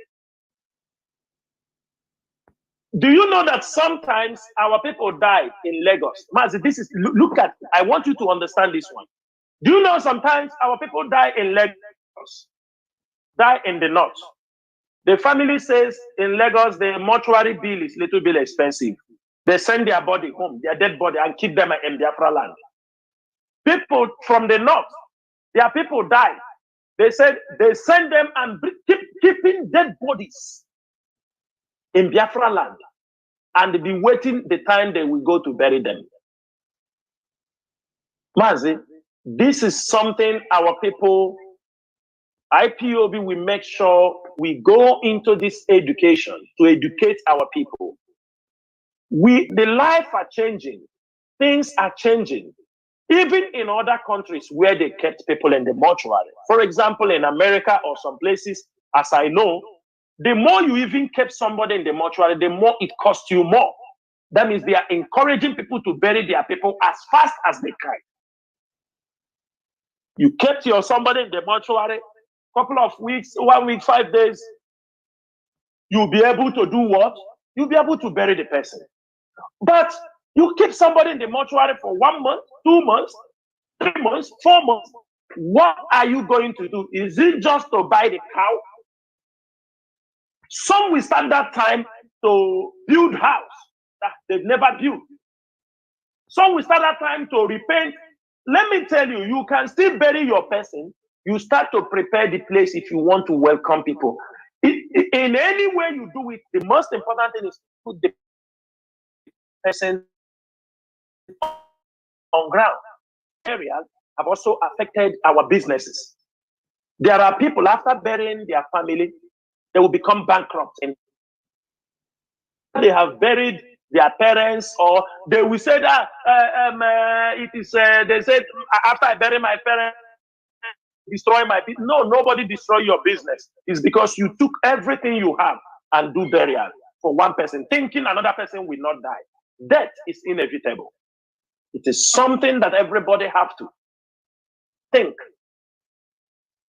that from now onward, IPOB will continue to mount the campaign. We will start.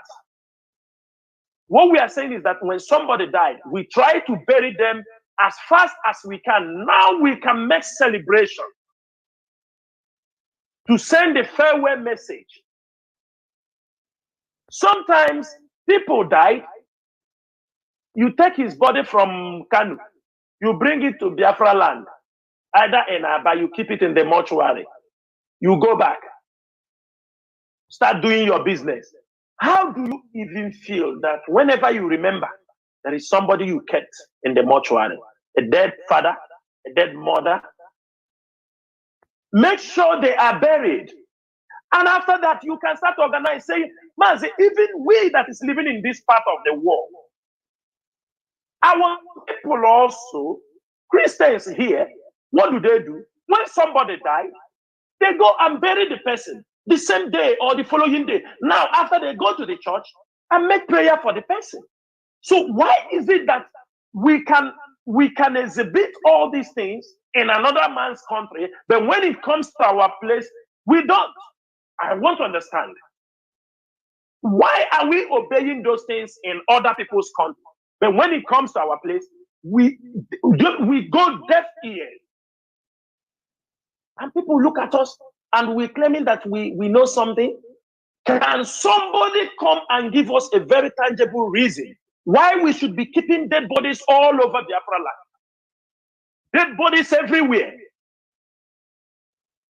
Now, they have moved from the dead body.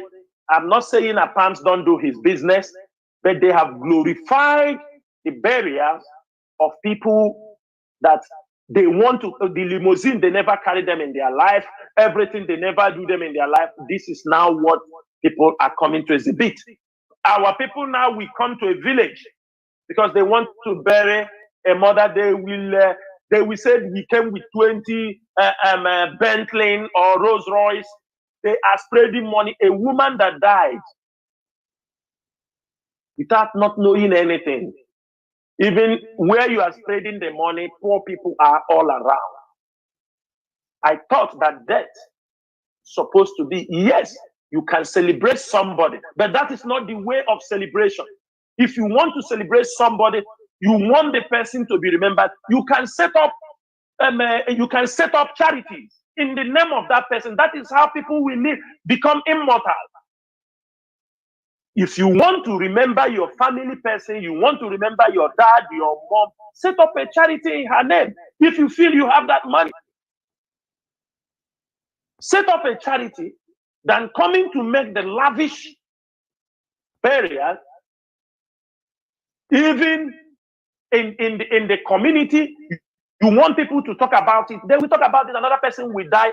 Take up that money, give a charity. If you feel these are our people are being misformed. We bring some foreign attitude, foreign behavior, come and dilute the way of our life. And that is why we are being destroyed. That is why people talk on us like people who don't know who they are. And that is what we want. IPOB leadership, we take it. We are informing our people.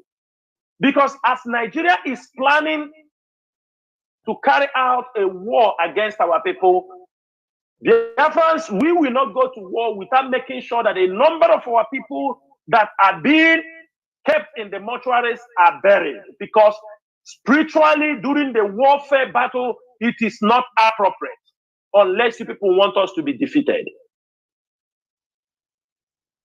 We want our people to make sure that Nigeria is bringing war to our doorsteps. But this generation is where they are going to end. And they have seen it. They know the Fulanis are coming. They will strike. It's just a matter of time. They have decided that even though Biafra is going, but that they will put up a fight. That is what they have said.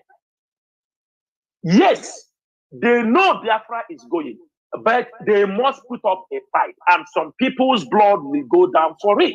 It is not by your making. It is not by my making. It's a decision they have already taken. It is just that what they are all planning is not working out. They are looking at things the way they plan them, it doesn't go in. They have dragged us on many occasions to start a fight. They thought also when they were, the moment they condition our leader, they can push us into a fight. No, we are more intelligent than that. That is why they tried all their best. Look at, since our leader was rendition, Look at the number of people they have come, attack. Look at how they have. You remember before that time, they have bring in Operation Python Dance, Operation Crocodile Tears, Operation this, Operation. All those times is to instigate. And then up till now, all their plans have not worked. That's why you see them every day, they continue to moving people. But intelligence, we have been able to thwart most of all these their plans. The problem we are talking here is that it is we that will take the decision. Don't say a governor will decide for you. Don't say a pastor will decide for you. We are making this thing very open. Even if they be to churches, we will inform them. 2 weeks is too much for burial. Put the person on ground and you can do his prayer after 2 weeks.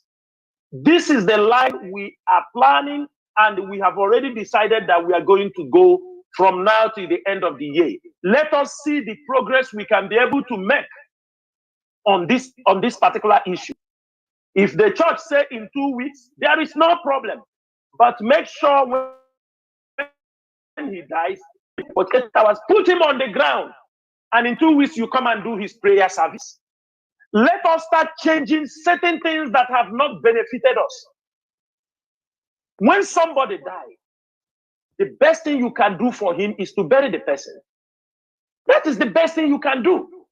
It is not to move him to a mortuary, kept him in a mortuary, start paying bills, sometimes to go to even take the person from the mortuary, the money that have accumulated, some will accumulate to 500,000, 600,000, you pay to carry him in the mortuary and now start going for burial. Now you buy one cow from the Fulani, sometimes from where, if it is your mother, your mother side will say you need to come and tell us with a cow. That is a 2 cow. Then another person, they say, you go. This is, before you finish, you have spent up to 4. It has become a way, but this is not our way of life. Anybody, put him on the ground, then prepare. But make sure you don't take it so long also. But let us start. This is a campaign we have to start, and we are starting it as soon as possible. We want our dead people to be buried. When we will do this campaign, we will come up with a decision if it's having effect, a positive changes in our society. If not, we will not have no choice than we start shutting down all those mortuaries, because everybody now building mortuary along the expressway, everywhere mortuary. People go from here, accident, whether it's intentional, kill them, they pack our people, they dump. You go to hospital, doctor build his mortuary 500 meters away from the hospital. When sicknesses that they will take time to even see how they can be able to cure you, he said, forget, he give you bill, you die, he profit also. Because when you die, he tell you if you don't pay him that he's not releasing the dead body. It's because he has a mortuary. He carry it through in his mortuary. The bill is there. He don't care. He don't care. Because across the road, he has a mortuary. He has a mortuary. For example, in my last broadcast, when I mentioned about one of our commander that died, Polonius Opoko, when he died, they brought him to that hospital. The doctor put him oxygen, and after 5 days that we lost him, he said he will be paid 1.5 million. If not, nobody will take the dead body. They said, can you? He said, I keep it in the mortuary now because he has a mortuary. Besides, he said you will pay him 1.5 million. Somebody they brought to his hospital, he died in your hand. You are requesting 1.5 million because you put oxygen for him. And they thought, you say, if you don't take it now, I put it in the mortuary here. Anytime you have money, you come and pay. He will charge you for mortuary. This is the wickedness and the evil our people are using all these things to commit. Doctors that have private clinic have their mortuary. They will benefit while you are alive and while you are dead. In 2 ways, they must benefit from you. In the hospital, they are not serious. Some of them are not serious. You die, no, they tell you stories, okay, because many of our doctors, we are all abortion doctors. Many of them not alive, but abortion doctors. Most of them came out from universities, only abortion, they know, they specialize in. They don't care. They have no human feelings. Somebody is brought to your hospital, after, even another one, you will collect money after collecting. You don't care whether he survived or not. You send, he goes. He died, you say they pay you this. People, small child will die in their hospital, they will hold the dead body of the small baby. Say, you need to pay me 100,000, 200 before you take the dead body. If not, he put in his mortuary. Biafrans, this is another phase we must challenge. We cannot restore Biafra when we are being hanged with some of these societal ills. It is not going to allow us to move. We do not want, when Biafra is restored, we start battling certain things. We need to take corrections. We need to change things. It's not people build phone, you go, you accept phone, but you don't want to change. Ask yourself, which country? Look at Biafra land, water all around. We don't have even a company that build good canoe. Or the canoe, good one. Good. Look at River Niger. We don't even have ordinary boats. Nothing we are doing. Mazi uche onye ọwụna nọ n'elu, onye ọwụna na-eche otu ọ ga-esi gaa bute ike. It is a problem, a societal problem. Mazi, it's a societal problem. Mazi, look at our land. Look at River Niger. Look at all these things. We don't even have. Do you know in some countries that River Niger to Asaba, they will have boats, nice boats. People will be crossing. Not that bridge. Transportation. Yes. Not that bridge that they are mounting heavy. They mounting strength on the bridge. Mazi, people that have nothing to travel on that, they will have a good cruise just to cross that River Niger. But you will see many transport will be there. People that are not crossing, they will cross always. Certified, but nothing like that. Everybody is on that Niger bridge. Everybody on that Niger bridge. Our people are not thinking things we're supposed to do, we will not do it. So, Mazi, I will stop here. Maybe you point out something. If we need to open the line for our people to come in, of course, we need to open the line. You know, the issue is this. What I see in our people, Ndibo, what we always cherish is something that hurts us as a people. Although just a few people might be benefiting, but all those things that hurts us as a people is what we cherish. Before you know, they implement it, it becomes part of our culture, day-to-day life. It is very bad. The restoration of Biafra, it entails also changing things we could, things that hurt us, things that harm us as a people. Like this issue of burial, making it, impoverishing people in the name of a burial. They are burying their loved ones. Things will be imposed on them, or they will impose things on themselves in order to showcase that could be this and that. All these are rubbish, bunkum. We should, when we talk about tradition, modern tradition, enlightenment, it entails there are things you see. Generations go, they see this thing, oh, this thing that our parents, we have been practicing. Oh, it is harming us. We weigh the pros and cons. And now we remove all those ones that are harming us. We inculcate all those ones that is good for us. That is not even our culture, but we bring it. No culture is perfect in this world.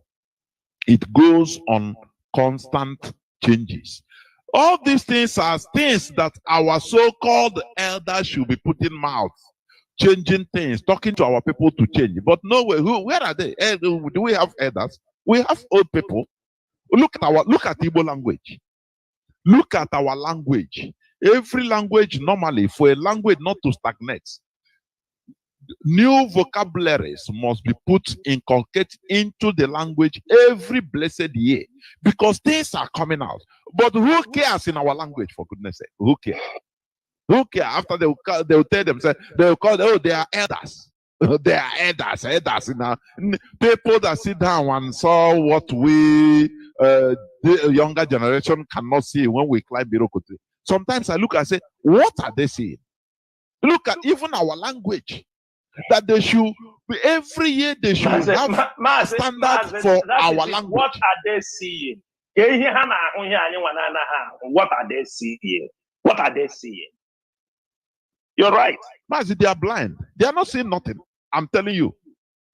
You know, even just as I'm saying, Igbo language normally every year, experts, authorities in the language should gather around and check all those words that have no translation in Igbo language and put it, insert it. It will be in Igbo dictionary. English is doing like that. Every other language is doing like that. If you don't do it, the language will stagnate. In those stagnant ponds, any water that doesn't move anywhere, it only stagnate. It will, within small time, will start stinking and it will die off, start growing algae, and that is the end. You understand? So we should be updating our culture, our tradition, our language. When we see, we learn from others. Things that we see that is to the disadvantage, our collective disadvantage, we should be removing it. Like all these things we are talking about. Look at without electricity, but mortuaries everywhere. Do you know how much electricity that mortuaries consume? They buy heavy generators instead of looking for ways of bringing electricity, even in a community way, locally produced. You know, Maz, there is something like okay, let's say like Nigeria have no electricity. Yes. Everybody have a generator. Both I pass my neighbor. Do you know that there are some people? People that thinks collectively. They will gather and say, look, instead of each and everyone buying one generator for a room for a house, why not we contribute money? Now buy big one, build big electricity, either windmill or any other thing that can carry the whole community or the whole street. Now organize it like that. But our people know everybody wants to do something personal. That advancement of organization, you know, organization is advancement. You know, the ability of Mazi Nnamdi Kanu to organize us into a formidable force. Do you know that it is advancement? It is something that not everybody can do it. Organizing a people into a formidable group movement, it is not easy. That is, you know, is a form of advancement, is a form of civilization. All those things our people lack it. That is why, you know, to continue a business, generational business, you can see different people.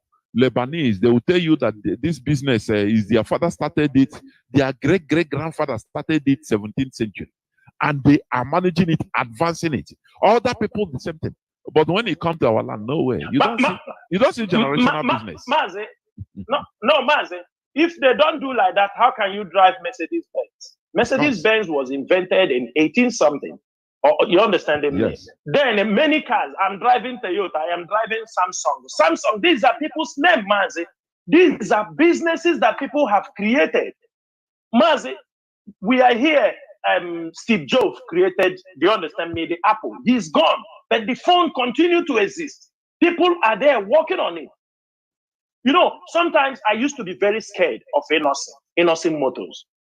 We used to discuss it. I said to somebody, God forbid, let nothing happen, even though he doesn't come to support us. But I said to myself, God, don't allow something to happen to this man until things come. Because if something happened to this man, I'm telling you, you can hear that this innocent that is growing now to a higher level will just die. It becomes that, we were having one Innocent Motors before. You know, it used to worry me. I said, can this man put this business, stock, let people start, do you understand me, invest in this business, to make sure this business must pass this generation, because it's a very critical time. There are many businesses. There are many businesses that are missing. Our people are not taking it to another level because it is not, people are not engaging inside. People will come and also want to destroy it. But what we are saying is this: it is time for us, for a nation, we must have businesses. We say, these are family. But if you go to Italy, it's the same thing. It's family. You see, the Italian businesses is family. You go to Asia. There is one Afghanistani man. I was doing business with him on cars papers before. One day I was just sitting with him, we are talking. I said, he told me no. He said, you thought we start today? He said, this, my father have been in this country for 40 years. He said, for 40 years, his father is doing this business. He came and they joined. They have all their places. They are family.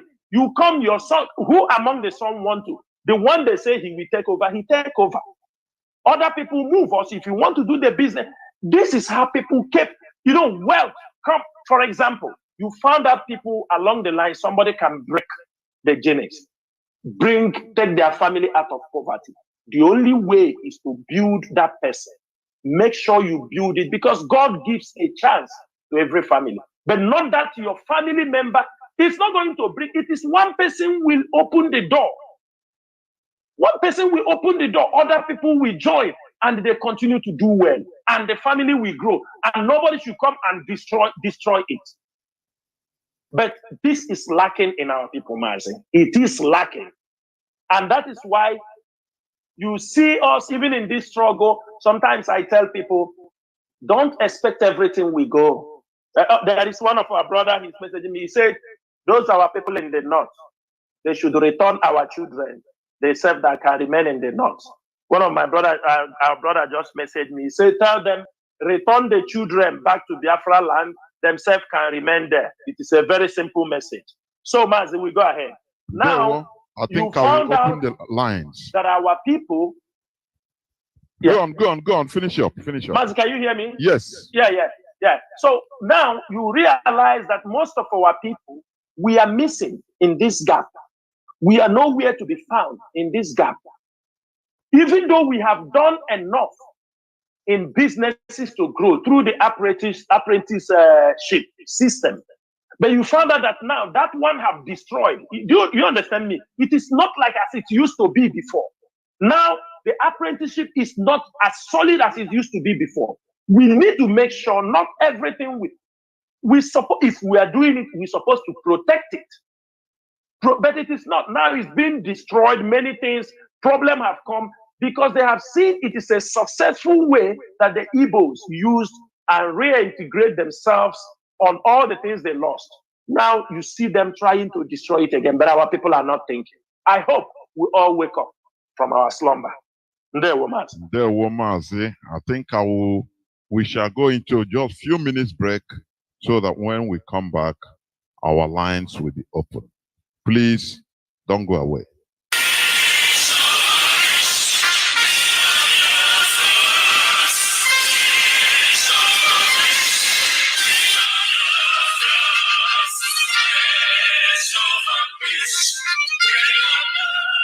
Biafra, worldwide phone call campaign alert continues. BBC, a propaganda machine and racist media set up by the Great Britain to oppress the oppressed people of Biafra. BBC, your media war propaganda of 1967 that led to the genocide of over 3.5 million Biafrans, men, women, and children, did not stop us. Do you know why? Because we are the sons and daughters of the great lion from the tribe of Biafra. Our minds are made up. Your shenanigans, antics, and fake gutter media will not stop us either. We must and shall restore Biafra. Biafra worldwide phone call campaign alert continue. Now pay close attention. Be polite when you call BBC and use the following prompt when you call. Hello, my name is. You tell them your name. I am calling to ask about BBC policy of propaganda against the victims of genocide. Since you are obsessed with telling lies about Biafrans, here are 5 more questions to consider. Now, this is the question to ask BBC. We are witnesses to BBC racist coverage of terrorism, implying that Black Africans' lives don't matter. Yet the same BBC rallies the whole world at the slightest terrorist incident in the United Kingdom. Here is the second question. But when it comes to Nigeria, BBC not only hides terrorist killings, but they slander the victims and survivors of terrorism and genocide. The third one. When will the grand patrons of lies and hypocrisy, the BBC Fake News Network, make a documentary about the daily slaughtering of Nigerians by Fulani terrorists and the government of Nigeria, whom you protect, so that London may plunder Biafran's resources? The fourth question. Is the oil and gas of Biafra the reason that BBC is obsessed and terrified by the agitation for freedom by the victims of 400 years of British colonial thievery and crimes against humanity? And the fifth one, we call on the good people of the world to ask BBC and UK government why it aids and abates the genocide in Nigeria by spreading lies, propaganda, and disinformation against Biafran freedom fighters. BBC, we know that you are United Kingdom government agents of imperialism with no modicum of shame. Take down your wicked fake documentary against the victims of genocide and stop your sadistic meddling in the lives of Black Africans. Now pay close attention. This is the time to call BBC. You can call them 9 a.m. to 5 p.m. Biafran time. Date 4th of July to 30th of September 2022. Welcome back. This is Radio Biafra HAUSA service coming to you through the auspices of Radio Biafra London. My name remains Mazi Chinasa Nworu from Olu province of Biafra land. Do not forget that we are on an interactive session with Mazi Chinasa Nworu. Our lines are now open. I have people calling already. Our lines are open. Our direct line is +1 213 328 6224. I repeat, +1 213 328 6224. Our WhatsApp and Signal line is +61 405 142 547. I repeat, +61 405 142 547. Please limit your submission, your view, to highest 4 minutes. I beg you, please, because many people are trying to come in, please. I have a first caller. Caller on WhatsApp. Welcome to the program. Please go on. Your name, where you calling from, and your view or your question, if you may. Go on, please. I hope I'm coming as clear. Mazi, go on. You are coming out. Go. My name is Mazi Emmanuel. I'm calling from Accra, Ghana. Mazi, honestly, whenever I listen to your teaching, it always reverts me to history, where we began. On the issue of building, returning home on building from the food, items of food we needed in our land, in Biafra land as usual. This is what I was it 2 weeks ago. I was discussing this with a brother, sister here. She's selling clothes here. I told her, see, sister, this thing we are doing here, we are just wasting our time. We are not wasting our time. People doesn't know that farming is a lucrative business that people don't even know. That is like fishing, cultivating of plants like plantain and other stuffs. I was telling the lady was like, see, we are eating food that we even prepare, like we don't even know how it came about, that come out like how it's prepared. But people in the village eat fresh food. They just go at the backyard and unpluck it and cook it themselves. So I was even minding like, if I have the money, I will have to go back home and start something, even if it's fish pond or local great cook chickens and other things. We start from somewhere. We are not even being here. We are eating the of don't know the state of it in our own stomach. So the thing I'm even worried about people doesn't know that this is the life we have to live. It's nothing that need to teach us or nothing that need to be taught us.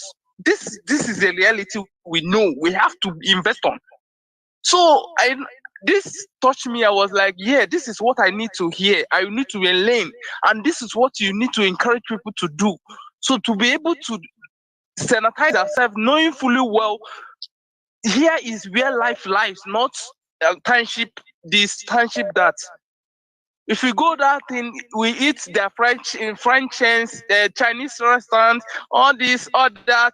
We don't know where it came from. We don't know what they used to produce it. But you have your own life food. You know ofu onugbu, and you know that this is onugbu naturally.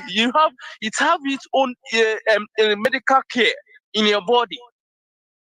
But we have absorbed it. That's why you have all this liver failure, all this heart attack, all this things.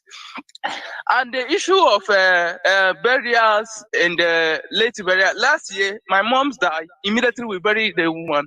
Now, up to now, we haven't done any burial ceremony, but we have buried him.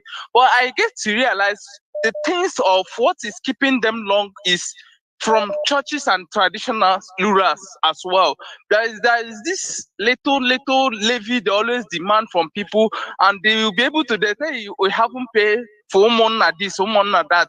And this levy may accumulate. You didn't pay it so much. I may accumulate maybe 100,000, and you have to pay it. You have to pay it before you be able to put the person on the ground. That's where the problem lies. I think people may be able to like to let me bury this person. I think they think like that, but I guess it's from the churches and the traditionalists as well. It's what the thing is coming from. If you get me right. Yes. So that's what I'm trying to that's what I'm trying to put on this thing now, because I was able to like bury me. That's usually what my mom told me. If we die, we should bury him immediately, and we bury him. We haven't done the burial. We are scattered everywhere. We haven't done the burial, but she's buried already on the ground. When we are ready, we go there and do the burial. But all these things, I guess, is from the levy tax, the tax imposed on them that make them to keep them on the fridge. Nobody will like a loved one to be on the mortuary where you gallivant around looking for money to bury the person. Thank you. That's my submission for today. Thank you very much. Thank you very much. That is all these things we are also appealing to the conscience of our people. All these so-called community levies or church levies, somebody that is dead, when mother then the expenses, you are at death also. What type of Mazi? I cannot. Sometimes I cannot understand. Go on, Mazi. Mazi, there is something people have to know. When someone is dead, what are you asking from him again? A dead person. I want to know. What are you asking the person again? Here, we have seen countries, even if you owe $1 million, $2 million, when you die, that is the end. You have died. But if there are levies, what we are saying is this. The levy, if you be able to collect the levy when the person is alive, you take it. But if the person has gone, I don't think there is a need to, because of levies, you hang. Because most times, you want the children to pay the levy, you want them to do this, to do that. Sometimes, even the churches, they will tell you, your father promised us one window some time ago. He didn't pay, he didn't fix the window. For that reason, we are not coming to bury him until you pay the window. I don't think this thing is fair. Mazi, this is wickedness. They are not fair, Let's call it the name. It's pure wickedness. It's wicked. Yes, it's pure wickedness. I don't see. Tell this story to somebody who is not from your side and hear what they will respond to you to know if this is right or this is wrong. That is the things we are saying. We want people to come here, tell us those things that is delaying people not to bury their loved ones. We want to hear them so that it will help us to be able to profess solutions. If when we are approaching the churches, we are approaching the community leaders, we tell them. We don't want people when somebody dies, give it 1,000 naira. Anything people, after all, people died. I have seen where people die. People contribute money immediately to make sure they put him on ground. He's gone. He's gone. You don't count anything for him any longer. It is him. Highest you want to tell people, you said, when this person is alive, everybody see how you do. It is not fair. As long as he's gone, there is no need. He's owing you 1,000. He's owing you 2,000. He's owing you this. I mean, it doesn't really make sense. Thank you, Mazi. Yeah, well, Mazi. Let me see. I have callers waiting on WhatsApp and Signal, but let me see whether a caller or callers coming on direct line, whether I can pick any. I don't know why. They always keep quiet when there is caller on direct line. Can you hear me? Yes, I'm hearing you. Yeah, well, Mazi, go on, please. Welcome to the program. Okay. My name is Mazi Chinasa Nworu. I'm calling from Ontario, Canada. Yeah, well. I really applaud Chinasa Nworu. I'm a personal fan. I'm a member of IPOB with oaths and dues and anything that is necessary to be done in this struggle that we are. I really like the way he put things to our people to understand. If they can understand, if they can listen, because our people seem to be very, very hard in hearing. And they close their hearts in receiving what they have heard. So over the years, our leader has been shouting on the phone, but we see what's going on, that a lot of them are hallucinating. Somebody hiding somewhere in Europe. I really appreciate his take on this, our people that are in the north and confusing themselves. I myself, I was in Abuja a couple years ago. I saw the condition of our people. It's not even it's not exciting. Especially the ones that are running from the halls of the Fulani people that are killing people in the farmers. They run to Abuja and living in shacks around Abuja metropolis. You know, just like I was asking somebody, why are you living in this type of place? Why not go to your village? Instead of living here saying that you are in Abuja. So the point, like the powerful point that he made today, he opened my eye. I was in awe. I was in shock. His analysis, his calculation, and his number, what he called. And some people is selling the pipes that they're using doing what's it called? Doing plumbing, and he's shouting how the business income. But one cattle or even 10 cattle can cover this thing. Our people need to listen to this thing. I keep telling people, stop talking about outlook and listen to the radio so that you can see something, you can understand what's going on. What we are doing is a enlightenment campaign to clean the mind of our people before establishing a state. We can't say them doors and dollars and those. So we'll be there. We don't expect like African states that have not made any effort since 1966. 60 years, all of them, some of them have independence up till now. No deep thinking leaders, no skillful leaders, no. Therefore, we have a country. Everybody shouting with the flag. This is the information, this is the knowledge, this is the teachings that our people actually, the one that are listening. Because I listen to it from Biafra, and I take deeply into what I hear from you people. I commend Chinasa for this, insightful teaching, and I always like to stay his ground to know that what he's doing is personal sacrifice, not all these distractions everywhere. You shouldn't listen to all the things.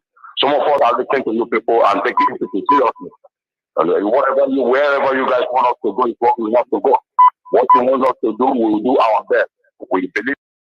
I always commend you. We put you guys in prayer every day. I put the leadership in prayer every day as I pray for the leader as well himself. I pray for family of IPOB members everywhere. There Mazi. Thank you very much, Mazi. Mazi, I think you're done. Okay, thank you. Caller on signal, welcome to the program. Can you hear me?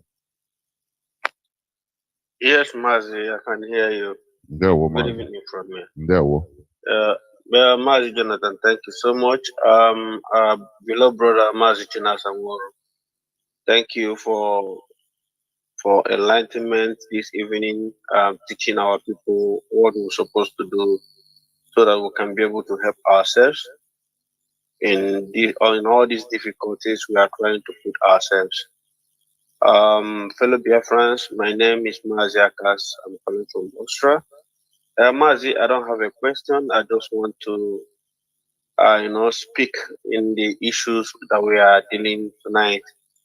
The truth about it, Mazi, I think the only thing, one of the best things we can do that will help to fasten these teachings we are trying to let our people, the importance of burying our own people when they are dying without being delayed. Because it's not every family have money to go and buy a cow. It's not every family have money to go and buy goods. We keep on dumping dead body, or even last time we heard that Imo State mortuary is full already. I don't understand why we are doing these things. Mazi, I think IPOB should go through the PGs and all these religious people in our land, like the priests, like the pastors, let them understand for them to preach to our people. Let us bury our people when they die without delaying. Because it's the same, these pastors or these priests, when our people die, they will say they won't come and bury the person unless they pay so and so money they are owing in the church. Or at the end of the day, maybe this family don't have this money. So they're also going to play a lot of a very big role in this issue without it, because our people are the type of people that like to copy. Because I lost my own, I used one cow to bury. The family that is not even, not even reached to where our family is, want to also go and borrow money to buy a cow to bury their own. It becomes a competition. I've not seen this before. Here in Austria, where we are, it doesn't matter the money you are owing this country. When you die, the debt is wiped out. Some of them, they ask you, come and go to prison. You go and serve in prison, and they will delay the money. So I don't know why we are suffering our people so much that dead body everywhere. And this thing is also causing a lot of harm. It's causing a lot of problem because the spirits are rolling. Their soul has not been rest in peace.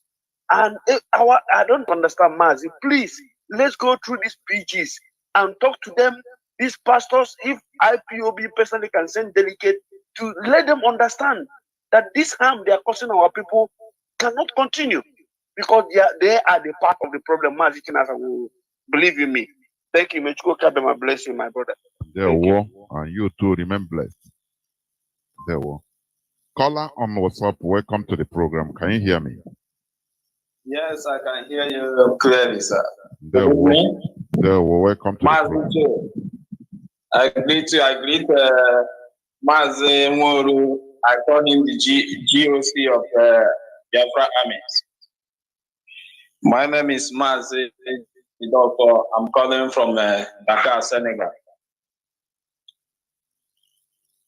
Hello? Go on.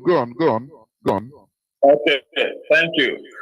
The program is very, very nice this evening, and it is very, very interesting. I would like to add to what we have been discussing on this platform concerning the business and agriculture aspect and barrier and so on.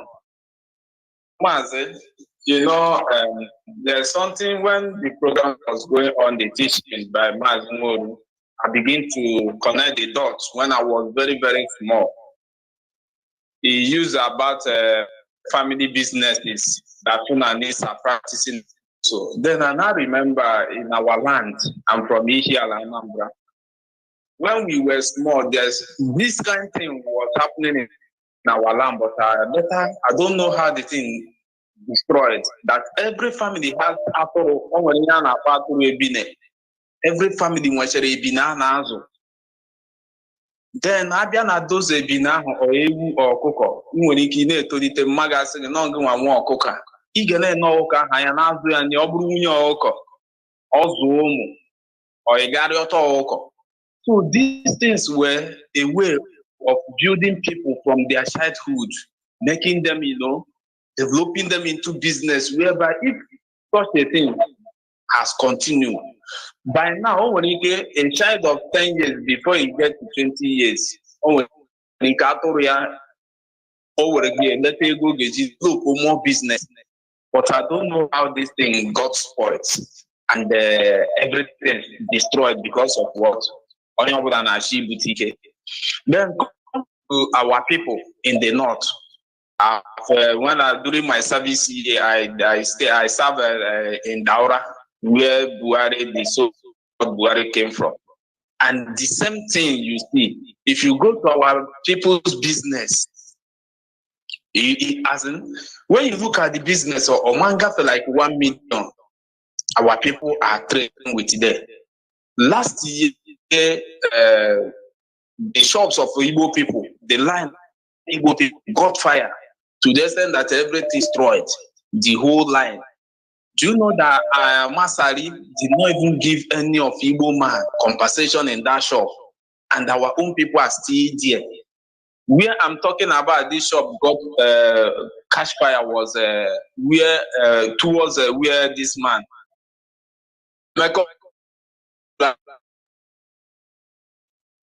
FCT of that Emeka went and built the largest library. So our people also, the way, as in the business they are talking about, is not business that will even help matters.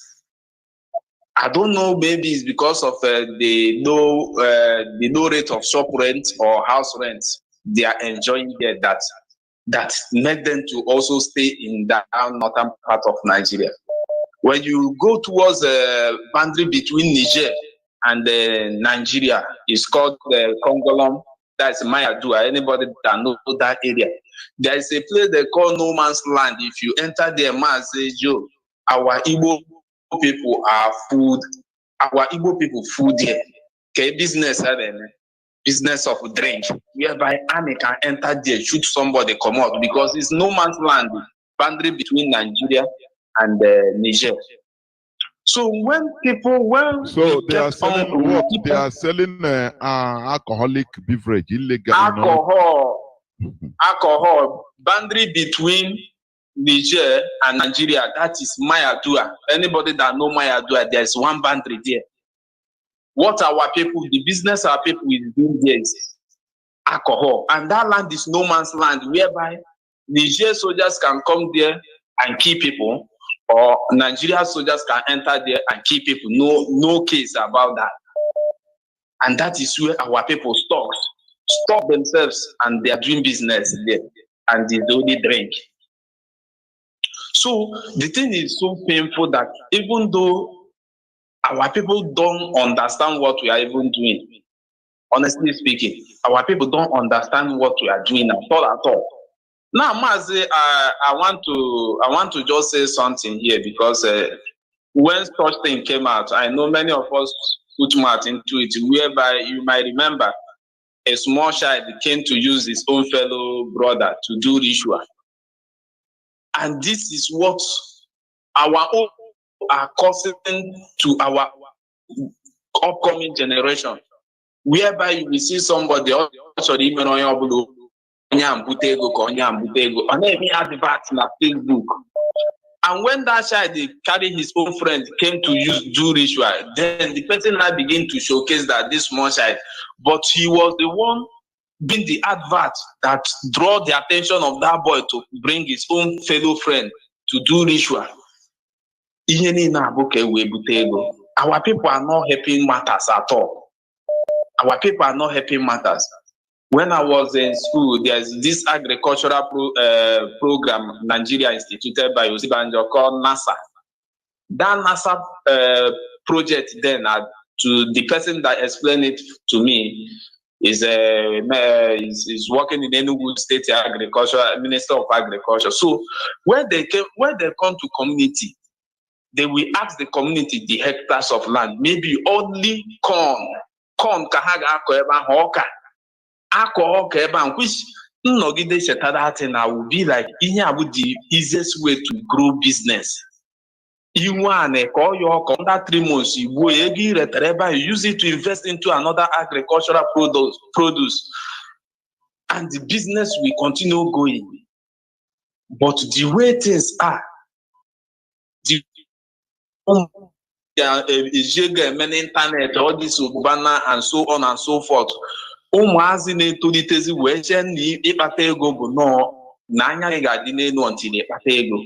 that thing is destroying our land, honestly speaking. It's really eating us up. If we can't stop it now, I don't know, but I know this IPOB will do something about that. This money abuse on social media that is happening and is putting our people in a high tension, whereby the younger generation on where was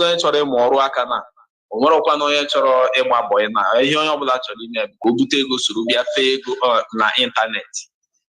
And it's not even only affecting our life, our brain of productivity is affecting it also. So, Mazi Jo, I will, this is my contribution.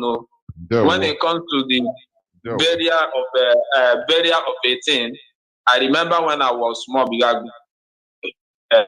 in a polygamous family in Imo State. And when they hear for paganism, you know, Christianity also cause all these things of dumping dead body. I will be frank with you, because they cause it. I remember when I was small with my auntie in Imo State. Inside that family, they have a great farmers who farm very, very well. And they are all pagans. If these people died, that day, they will bury those people. And this is our tradition. Honestly speaking, all these things later came to turn out to the extent that we cannot control again. They begin to see all those people doing that as paganism, that they cannot be able, you know, but this is the way to do things. When those people died, I was small when about 4 of them died. That day, they will just bury all of them. And since the burial, maybe in 1 year time, they will not do normal like any pagans are opposed to Nanibo. But Christianity also affected us negatively over all these things. Because onye ọbụla chọrọ ego ụka gaa n'igwe, so onye nwuzie ebubutere file ụka ụgwọ o ji eji n'ụlọ ụka, which we made the family even to begin to run around.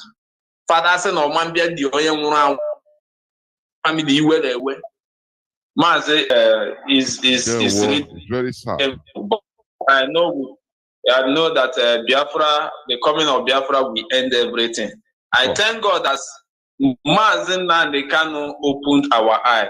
And as Mazi Nnamdi Kanu is in dungeon, the spirit of what Mazi Nnamdi Kanu was preaching about religion enter this our brother in Anambra now, Matthias Ezako, and that young man is really doing something about this religious issue we are having. Mazi, round up. Many other people are on the line, please. Thank you. Thank you, Mazi. I greet you specially. You know, Mazi Chinasa, you know, one of the things that are causing promoting all these useless characters of ours. Do you see this Nollywood? Mazi, I don't know why. It is our own people. We use our own hand to kill ourselves, or whether foreigners, the caliphate promotes all these things so that we use it to. You see, when you watch all this Nollywood, it promotes all these stupid characters. Or wasn't in you know, they no more put any advantage or benefit to common sense. So this thing is damaging our brains. We watch American movies, and you feel that any American is a superhero because of the American movies you are watching, because they use it to promote their own culture, their own land. But in our own movies, they use it to kill everything concerning our culture, promote bad things in our life. I cannot understand. Mazi, go on, please. Mazi, you know, that is why, you know, they will say they have, what do they call it? That they have editing board or what? Those who will censor things and they make sure they are good for the society. In this case, you start to ask yourself question, what are these people really doing? Mazi, you know, from the Nollywood, from the time we started, you remember the time, the first Nollywood that came out that changed the Nigerian television was this Living in Bondage. And you know what, you understand me? You know what the message they delivered on that particular program. Mazi, the attitude and the mentality that people just leave the video, they siege. You know, it is a false narrative. That is what the Nollywood have taught our people. Along the line also, that leave the shores of Nigeria to Europe, immediately you weep. That is also the mentality. There is something this our brother just pointed out here. This keeping of dead bodies in the mortuary, if you ask me, I agree with him. It is Christianity that brought up this particular attitude. Because before now, when people die, they bury them. But Christianity, when Christians start to push in, they need the one, they start to promote it because they are trying to distinguish that this person is a pagan, this person is a church people, the people have to come, we pray for you. Gradually, they destroy that way of life. Now that they have destroyed it, they brought something because there was no specific way. Because they don't want to tell people you die, they bury you, and the pagan die, they bury him the same time. Them pagan, because traditional worshippers, there's somebody with difference between you and him now. There is no difference. That means he died, you bury him today. No, they try to make it is like this speaking in tongues that some of them started. They have turned it to a caricature. They have turned it to something. Some come, oh, we're speaking in tongues. Everybody, it has become a comedy. And now it has gone out of hand. They cannot even control them. They have no remedy to curtail all these shenanigans those things have caused. It is from the way they are trying to separate. He's a pagan. That's why they will bury him fast. We need to bring him to the church, pray for him. They have now widened this gap. They need to keep it in case churches say they don't have money. Some will say the family don't have money. The pastor does not care. He don't care. What? Because he's waiting. You must bring him that money before you put him on ground, because he knows the moment you bury him, that is, it's not going to. He cannot ask for anything.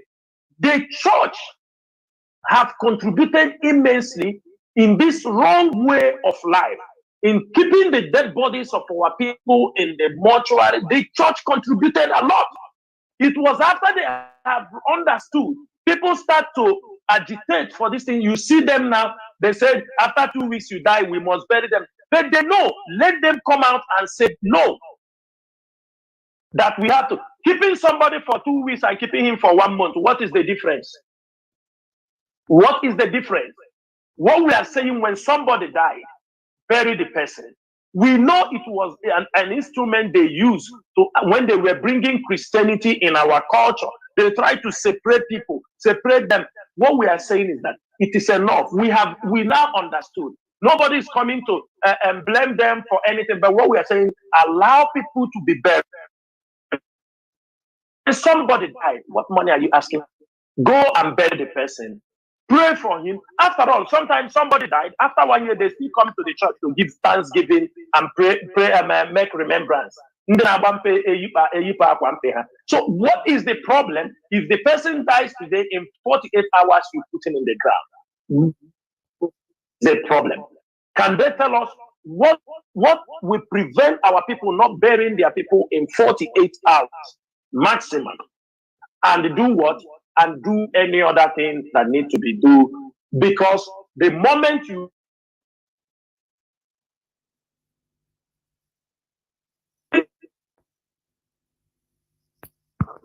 Mazi, are you still there? Seems that I'm losing your voice.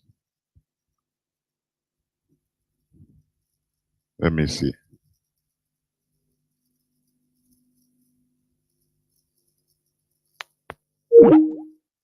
No, let us continue anyway until he's back. Caller on signal, welcome to the program. Can you hear me? Yes, I can hear you. Good evening, sir. There we my name is Onosh from Umoban. There we Mazi.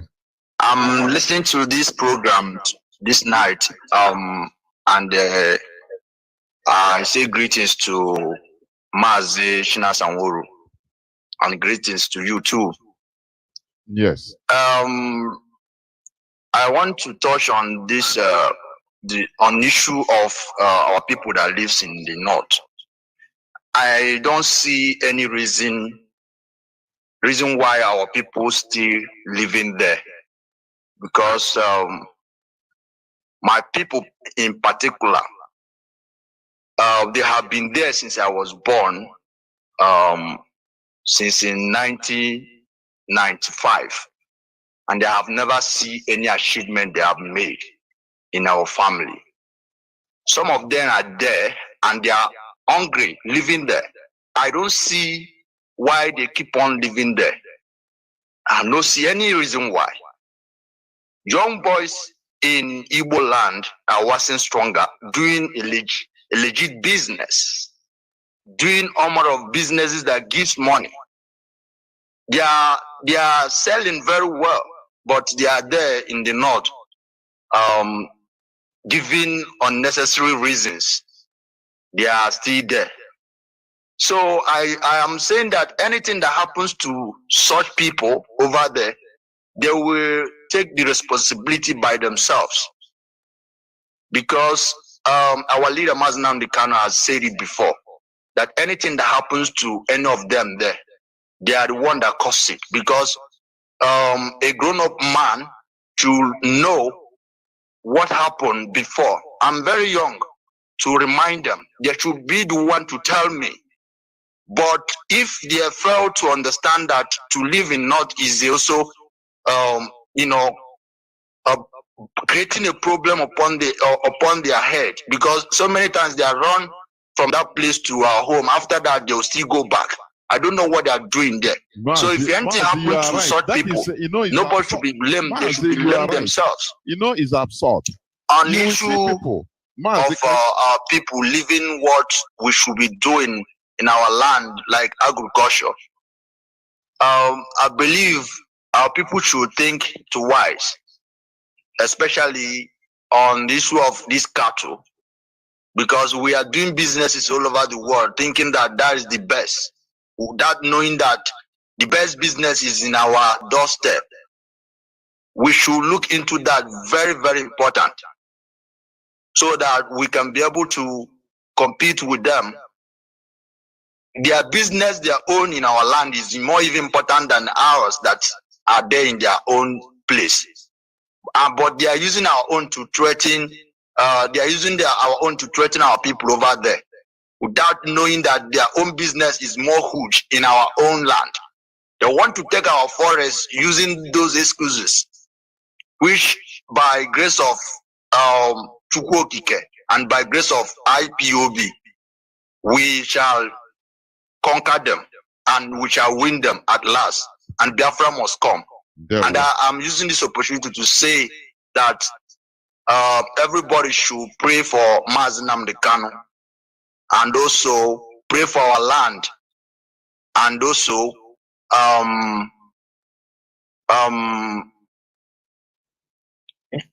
for them to be wise this time around, especially on this confusion that should I say Mazi Samepan is bringing upon this very struggle. Because I have studied the man very well. I've been in his program so many times, and I don't understand him any longer.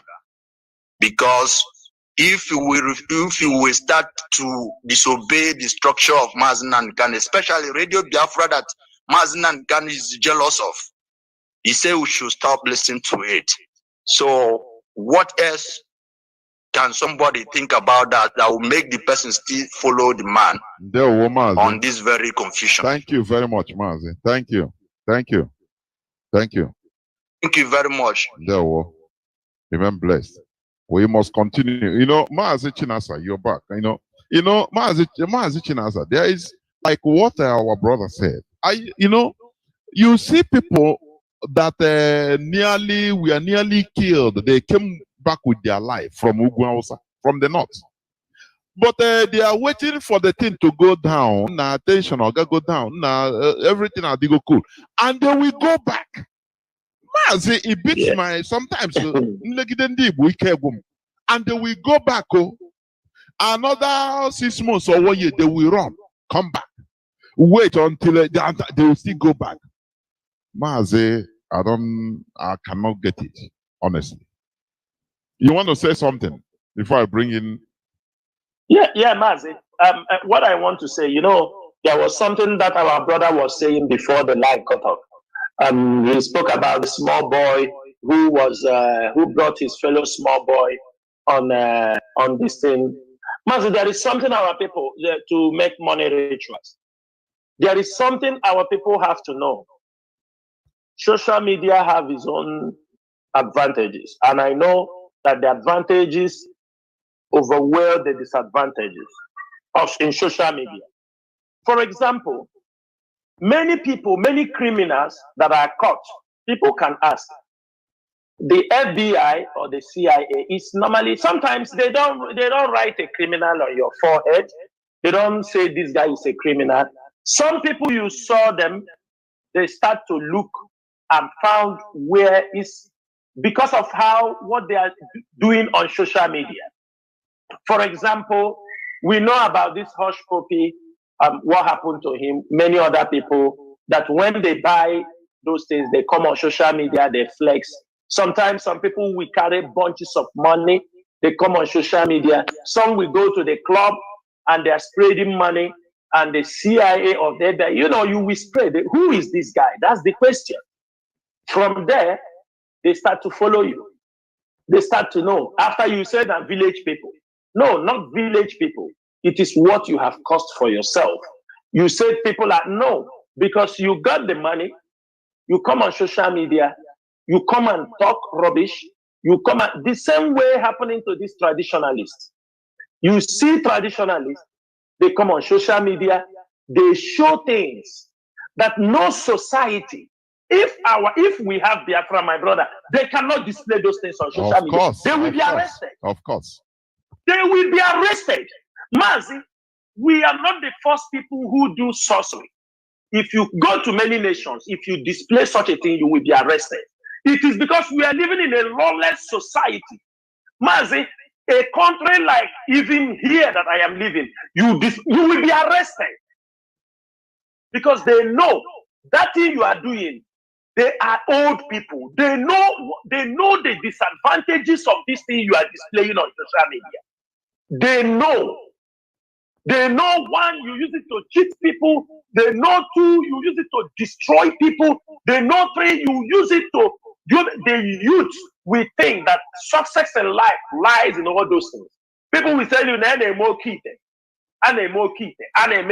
people destroy the youth because there is no government. That is why people come and do those things. Now, what are you going to do to them? When pastors are doing their own fake miracles, it's because all of them are compromised. They have destroyed the society. We used to be there. Pastors, we bring people. I command you, see, these days, since IPOB, Mazi, have you even seen people again shouting that? He was a blind man, he see. Have you seen? Since the arrival of IPOB, don't you know that nonsense have drastically reduced? Have you now seen any pastor telling you, I heal the sick, I do this? Now all of them have changed topic of this thing. Change their topic. Now some of them is carry me, they go, Jehovah carry me, they go, my husband house. These are the kind of things they have been able to switch in. They are now begging, make Jehovah carry them, they go. Because before, they will tell you, I heal this person, I heal that. Social media have come to expose all of them. But the problem is, look at these traditionalists. A lot of them are also committing blunders. They are charlatans. They are committing. If you are real, you don't need to advertise yourself in social media. I'm telling you, they are nuisance to the society. What they are doing, there is no society that will tolerate that. It is because everything has fallen apart. Everything has fallen apart. That's why you see them and people think these are the things IPOB. The moment we restore Biafra, we take. You can't do those things. Yes, if you have your traditional herbal, we respect you. But because you come on social media, you use it to deceive a society. Children that doesn't know what you are talking about, falls for it. You think now that small boy that was displayed on social media, he came to, now you are blaming him. But it is what he heard from you. I can make money. It's what they hear from the social media, from the Nollywood, that to make money. Poverty, maybe running in their family. You think that is the best way to go to do. How will you blame them? You blame the mother? No. This age, it has its own challenges. Social media has its own challenges, and that is why it is not everything. You see the other one, he goes, he naked men, women, people. You understand me? Naked them, take money, throw, everybody one good. Mazi, where on earth have you seen this kind of things? I am asking, where? Where on earth have you seen these things happening? They have learned their own. And if you cannot curtail the pastors, they also will say you, we have our own things to do. One thing is that our people learn things that are destructive to their society, to their generation. They're very good in learning horrible things. We learn horrible things, and we use it to destroy ourselves. Mazi, that is the challenges our people are facing. And I think it needs awareness. We have to continue. Today, we didn't come this far if not awareness. By Mazi Nandekano and people like you, people who come. This is the best university anybody can attend, because here you will hear different kind of opinions, different kind of arguments. People residing all different parts of the world. People giving their own experience based on their location at a particular moment. It is not a fairy tale. If somebody call you from Japan, he can tell you exactly his experience in Japan. Somebody call you from Kuwait, he can tell you his experience here. In Saudi Arabia, in Europe, in America, in Ireland, Micronesia, everywhere people can give you. I don't think there is a radio in this world that can coordinate and educate people one at a time. It's not that we are going to Japan now. No, you have to be ready that calls will come from any part of the world. And that is what is called learning. But the problem is this. Our people, why are we not taking the good things? Why are we not taking those ones? And the question is this. How long are we going to wait before we correct ourselves after we have seen all these things? Ohaneze is not coming to correct it for you. Governors are not coming to correct it for you. Those people you call elite, they are not going to. Traditional rulers will not do it for you because they are no more traditional. They are political leaders. None of them is traditional. They have turned to a different thing. None of them. To convert them to Islam is as ABCD because they have been called that anything they are asked to do, they will gladly, and out of fear, they will execute that against their own people. Thank you, Mazi. Yeah, and you know, the most horrible thing that happened to us is this Nigeria we are in. Nigeria. They allow, you know, because they know that our people, if not controlled, we are like flowers. If not trimmed, we are wild. We become wild. So they purposely allow, you know, in the north, one thing the caliphate is doing, they stopped history. They removed the history from our curriculum as Nigeria per se. But do you know that in their own, the caliphate, they are in their Islamic schools, they teach them their own histories. They teach them about Ottoman Danfodio. They teach them the prowess, the Fulani Caliphate, you know, what they have achieved. And, you know, they teach them their history. But they deprived us of our own. You understand?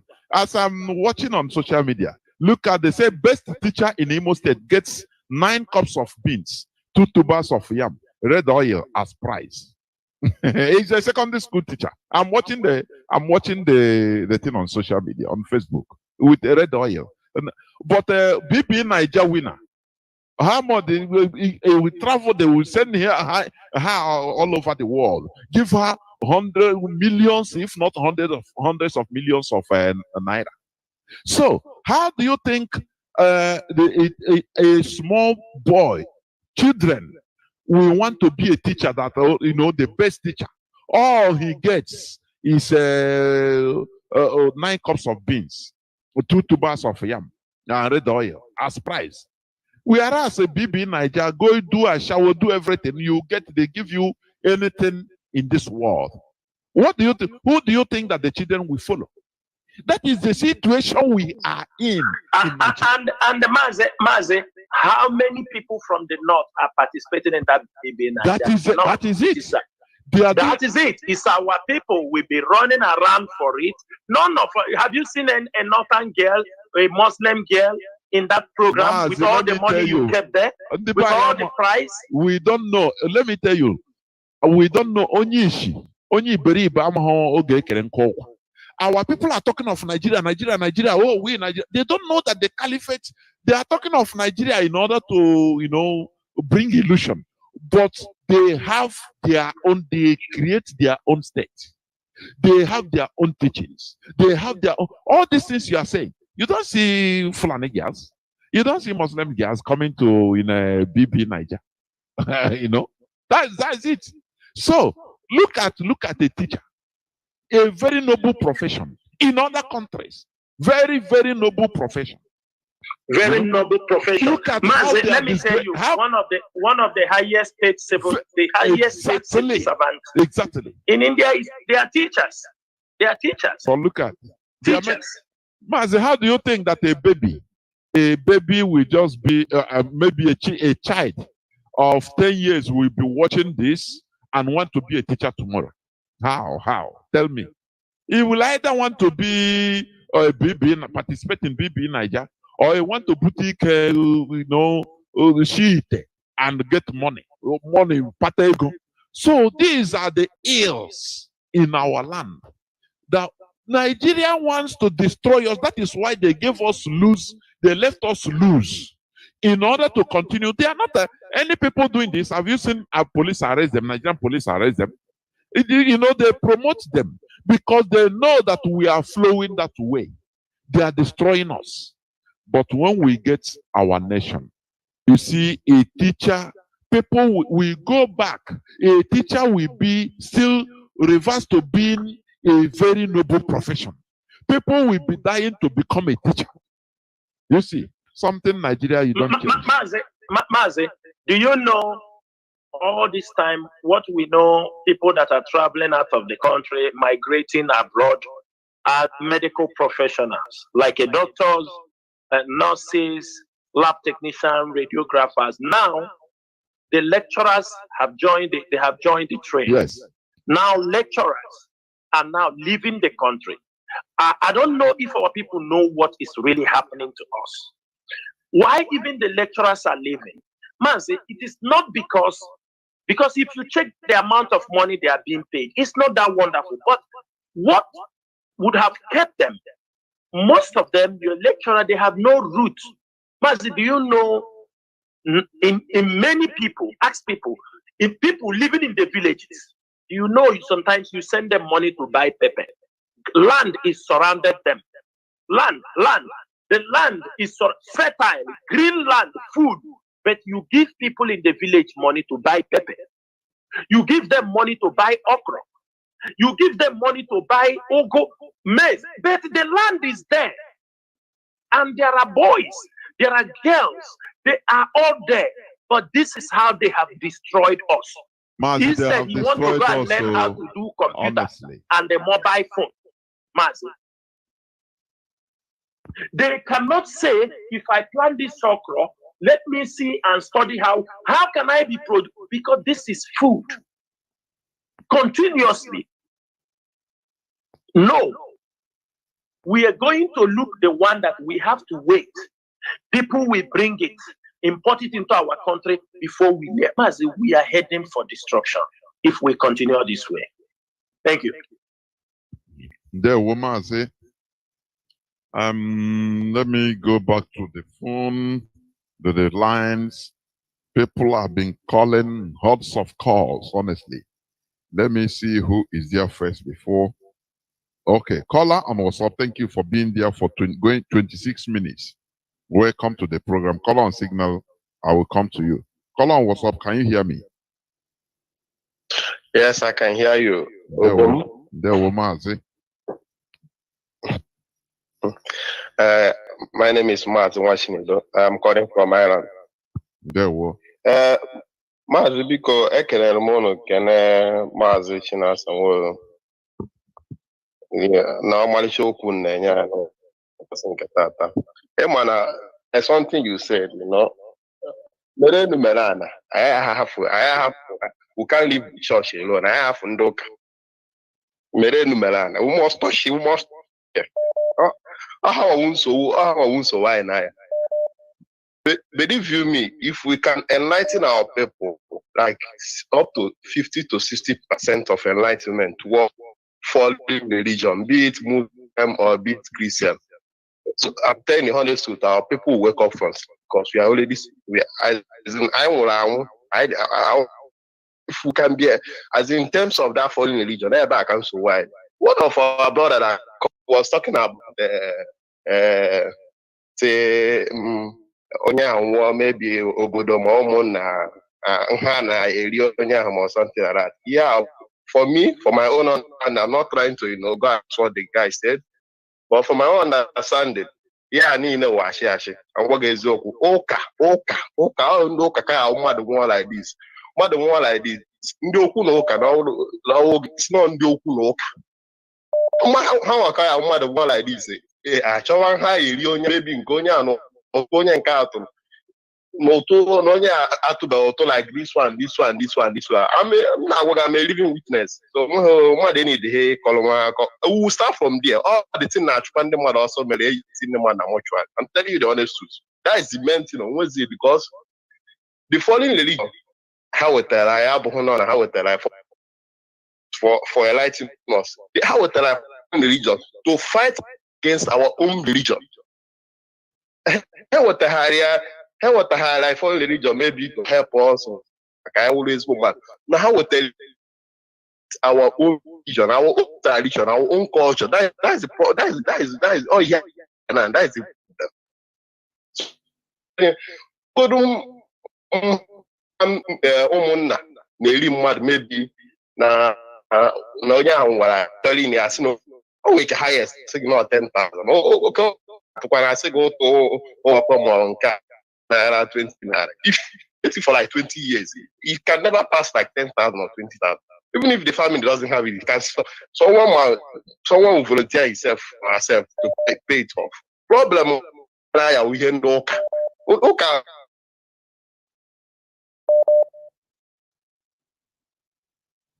That is our problem. Because I remember when I was growing up as a child, more than more like this, especially the elderly people, like let's say from my own tribe where I came from, you know, like from 60 years or something like that, you know. And Abalonia and the Congo or something like that.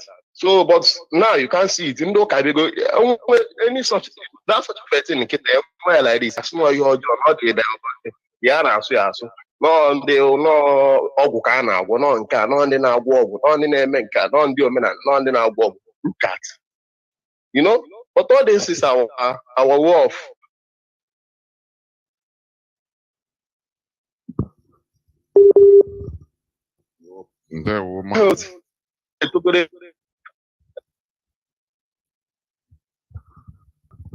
Mazi, I cannot hear you again. You're reconnecting.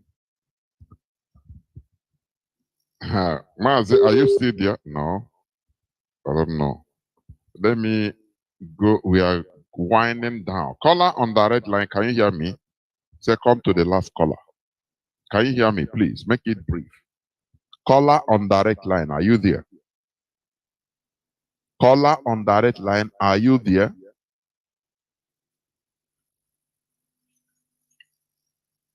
No. I don't know. Let me see.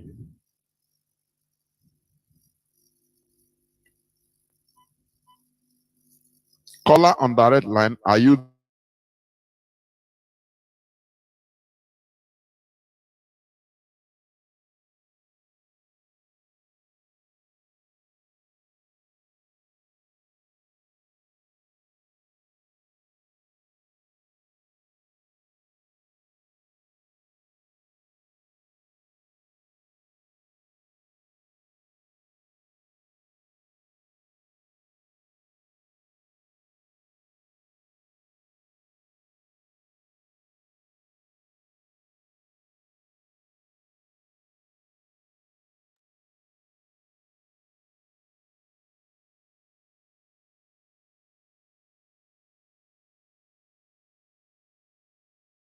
eziokwu ana m ekele unu gara Mazi Chinasa Nworu ihe kwuru eziokwu because mgbe mbụ n'ebe anyị ebe mwachi ọ na-abụ mmadụ nwụọ ọ bụrụla agara na ha Naịjirịa mbụ ewusili ama and ọ naghị ka aka onye ahụ nwụrụ eme ya mbanwe sisọmdezi elie ya epeke mgbe ndị ụka jeziri Mazi abụzi onye nwụọ na-aga ya na machara ha ga-agụghara na mpaghara ọtụ ụlọ ọtụ uke ọtụra onye na ọtụ onye nke atụrụ afọ na ha ga-eli ya ajụla ha ga-eli ya famịlị abechọrọ onye ahụ mebila ọbụkwa egbe mmadụ emere na ndị ụka ji eso na ha ga-eli ya mebila ọgwụ mmejọ ọlọkpara ndị ndata de na onwere emereme ha ndị ezi na-eme mmadụ nwụọ eme ya eli onye ahụ ọmụgwaghị ndị ga na-eme ọdịsins bikọs ya ndị ụka atụla na ha agaghị eli mgbe mbụ na-abụ onye mmụọ ememereme elie mmadụ na ndị ụka be were okpukperechi ha bịa ndị ezinụlọ ndị dị mere aka ha ndahapụ ndị ọjọọ ndị na-agọchi ndị ha emeghe ekwensu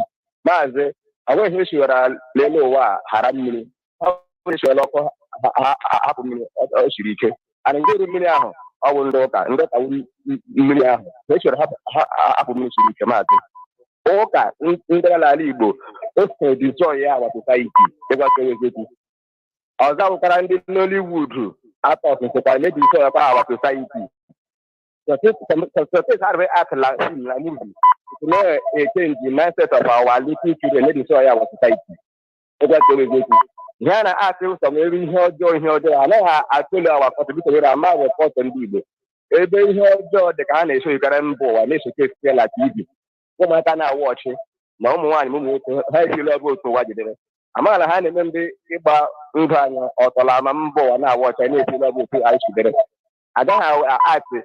Ebe ọnọdụ kọlta omenala ndị dị gosibiri lota anyị na-esi eme ọwụ ihe ndị aka eji na-ejicha agba saiti maka na anyị nọ n'ime Naijiria ebe obodo na-enwe ụlọ ọ bụla anyị na-enweta obodo anyị ga-eji ụlọ wetara ndị mmadụ azụ bika ọzọ weta nke mbụ ha bịa izuzu pụta ememe ha apịrị ha si ha na nga ha na ọdị ata ahụhụ sọrọ ndị ọzọ adịghị agbata ha mere apịn so a na ha na lọlọs kọntrị. So every sector of Nigeria is corrupt and they are evil. Ndo possible to not contribute in how journey na mazi. I think she haramini. How she haramini oshiriko. Ya bata ndena na not la te wala kama ndena ku maka ndena na not. Abota ka yiti wara mpu. Ya wala te ni heba ha ni ha aba ha watro ko ni ha bi kotla. Inde ba ni nti love la lungu mbebe ni fode. Well, amala anya wana la republic. I am the self that only na northern Nigeria. Only na Ghana Togo. Niger, if they had deserved the onion that not an education, that's still at the home. I would say the master. Of course. I'm Katika from Mudunga, and I think order the There will remain blessed. Caller on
I actually did not understand it that time.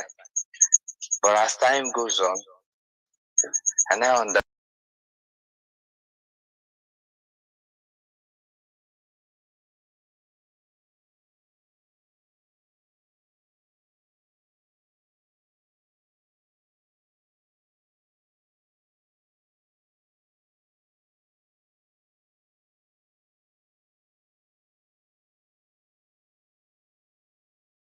reasons why our people keep their people so long before doing the burial ceremony or burying their people is actually because of the levies they get from the church.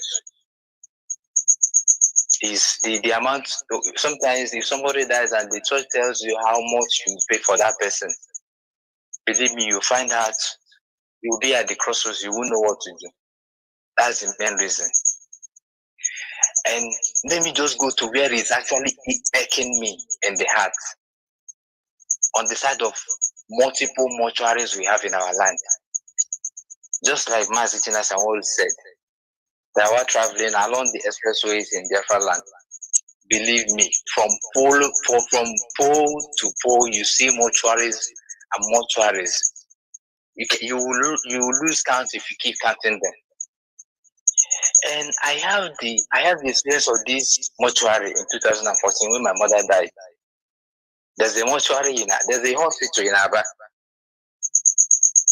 Inside the hospital, they have their mortuary there. In fact, while Mazi Chinasa Nworu was talking, he said that some hospitals, they have their mortuaries 500 kilometers or 50 kilometers away from the hospital buildings. In the case of this hospital that I'm telling you, believe me, immediately you enter their gate by the left, there, mortuary. And you, Mazi Chinasa, you spoke about using refrigerator to preserve people. Believe me, you need to come to the land and see what is happening in mortuaries. There is nothing like refrigerators. They use a very high corrosive chemicals. Believe me, make your research. Immediately you bring people there, they will pour that chemical on that body. And that's the reason why at the end of the day, by the time you go to collect the body of your dead ones, you find that they've turned black. Sometimes it will be difficult for you to actually recognize your own. And another issue is the way they mishandle, in fact, they treat our dead bodies, the dead bodies of our people, as if they are riches. So, in summary, what I'm begging is, whenever IPOB wants to look into this particular issue, let them do it thoroughly. Just like Mazi Chinasa Nworu said, let's close all these mortuaries. Stop all the things that stop our people from burying their dead ones on time, so that we live in a society.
Treated on Mondays. Now they want on Sundays, they will be pursuing people in the churches. They will go to the churches and start pursuing people and tell people that it is sit at home. They should not go to worship. It is sit at. Are you seeing what they are doing in Biafra land? And some of you are stupidly somewhere calling the name of Chinasa Nworu and IPOB leadership. Have you seen the evil people are exhibiting in your presence? And none of you, the Nigerian media will not see this and make clarification on it now. They will not. But they want tomorrow, now that I am shouting on this particular platform, telling them to be very, very careful. IPOB have no business with all this sit at home they are fixing on Sundays. On Sunday, they failed on Monday. Now on Monday, they know that all the crimes they are committing, that now there is no way on Monday, they want to shift on Sunday. Because they know people will be in the churches. They want to go to the churches to kidnap people. They will ask you that you were home. They want, as people are moving that Monday, that Sunday, they will start snatching cars. They will tell you they can go to the church, attack the churches, giving the enemies the room because they are working for the enemies. I am saying this thing now for every one of you to open your eyes. Criminality will not bring us Biafra. Showmanship will not bring us Biafra until we go to the fabric of Nigeria and destroy it. Showmanship will not bring us Biafra. Making all this Nollywood movie will not bring us Biafra. The most important thing is that at the stage we are and the level Nigeria is going apart, our eyes supposed to be focused on the ball to know when they will blow that final whistle so that we can grab the opportunity. It's not going to threatening our people. We want our people to return back home, and you are attacking our people. What message are you sending to people? You are sending message, don't come home, Biafra land is not safe. That is what you are doing. That has been the work of the Fulanis. That has been what they have been trying all this while in order to blackmail Mazi Nnamdi Kanu and blackmail the Biafra movement. But I thank Chukwu Kikadiama that there are men of honor, men who understood what this mission is all about. Those who hear this voice at the early stage and they answered, not those who wake up. Because there is something happening in this Biafra struggle. If you follow this struggle, some people did not follow this struggle until Mazi Nnamdi Kanu was arrested in was kidnapped in 2015 in Lagos. Immediately he was arrested, some people get to know about the struggle. When he was released, many people joined because they thought Biafra has come. That time you saw Mazi Nnamdi Kanu moving around in Biafra land. People thought Biafra has come, they all come out. Now, along the line, Mazi Nnamdi Kanu also was attacked. Immediately Mazi Nnamdi Kanu was attacked.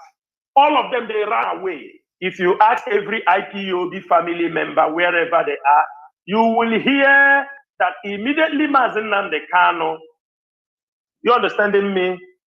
That immediately Mazi Nnamdi Kanu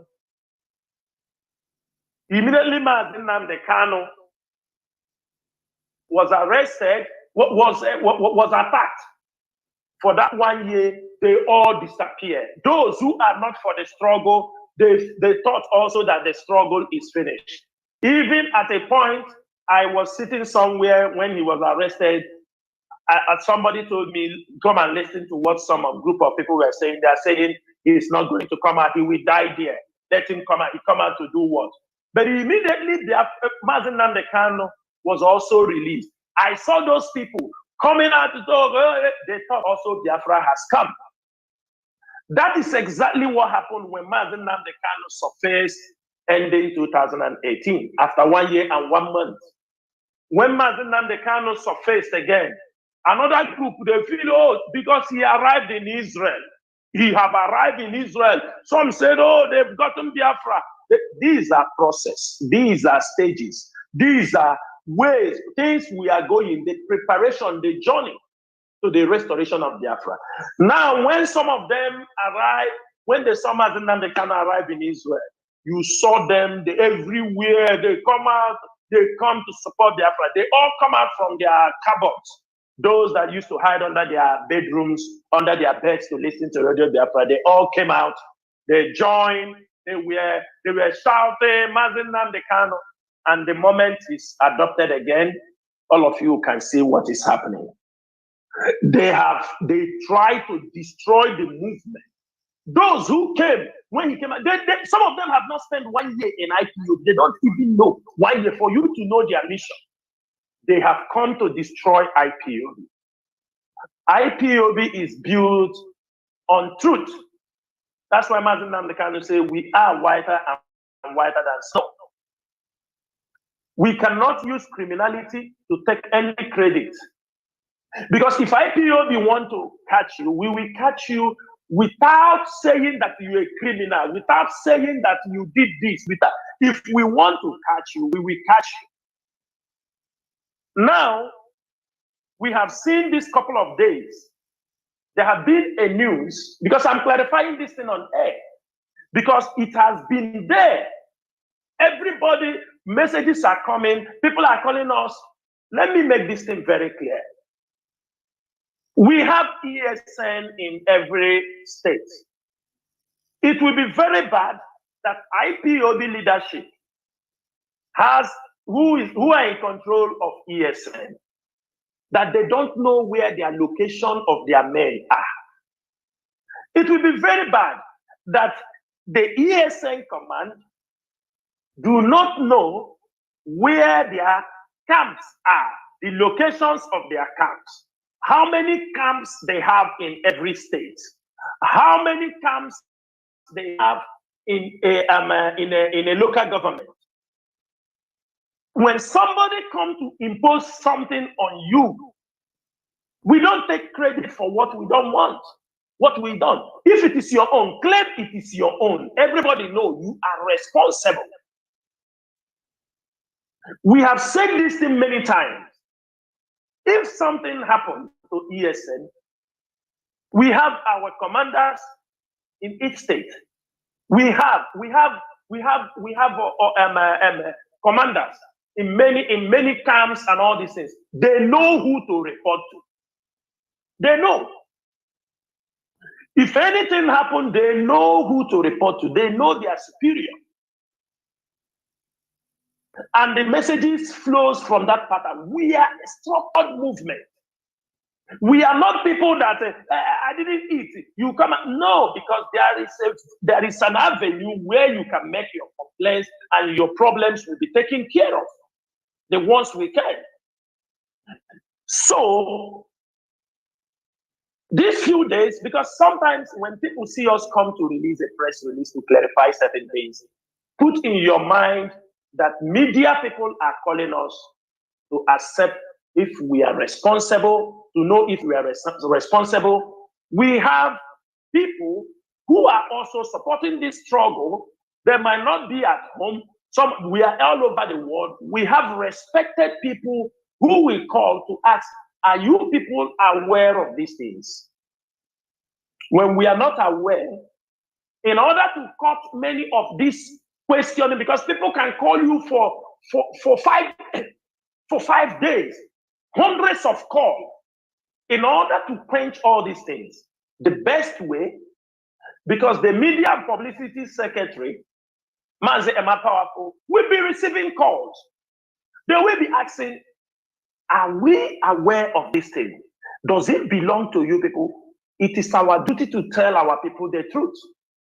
And if it belongs to us, we know how we communicate. If it doesn't belong to us, we don't know about, we tell you we don't know about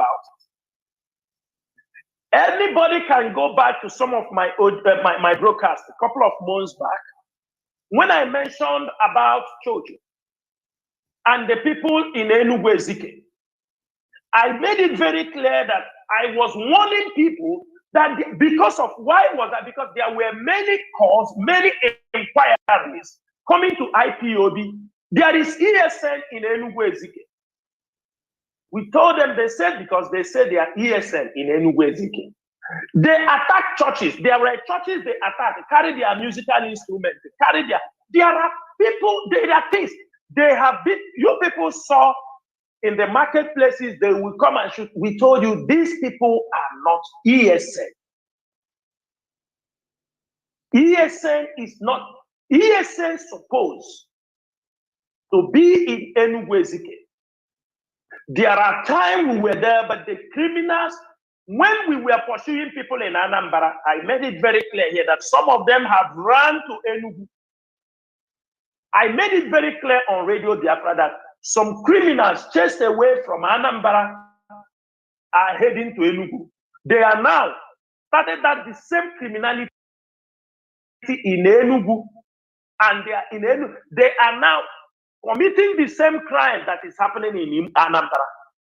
When I said it, some of them try to justify it that because the Mazi Nnamdi Kanu was asked to bring them ES in Enugu because they have a bordering town with Benue. They didn't bring them. They now request somebody to bring them. They now bring them. Up to you. It is not our responsibility. Because you requested Mazi Nnamdi Kanu to bring you people in Enugu Ezike. Mazi Nnamdi Kanu did not send it. If you want to go and take criminal now to protect you, then you bear the consequences. You bear the consequences. You don't come and put blame or you want to force something that doesn't belong to us. We asked Mazi Nnamdi Kanu to give us ESN. You don't tell IPOB where to put ESN because in that your Enugu Ezike, there are a lot of issues. People, politicians with land and all that. We have, ESN have been in many places in Enugu, and we know what we have passed through. We know how many sabotage we have gotten from the society, from within the environment, wherever we are going to risk our men, because they have come to defend you people. Wherever we have brought them to defend you, and we are getting the maximum support.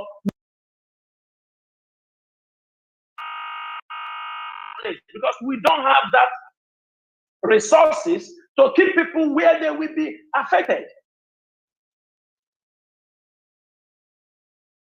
So now, in this newspaper all over, they found a policeman they were looking for that was adopted, and they found his dead body in the same camp.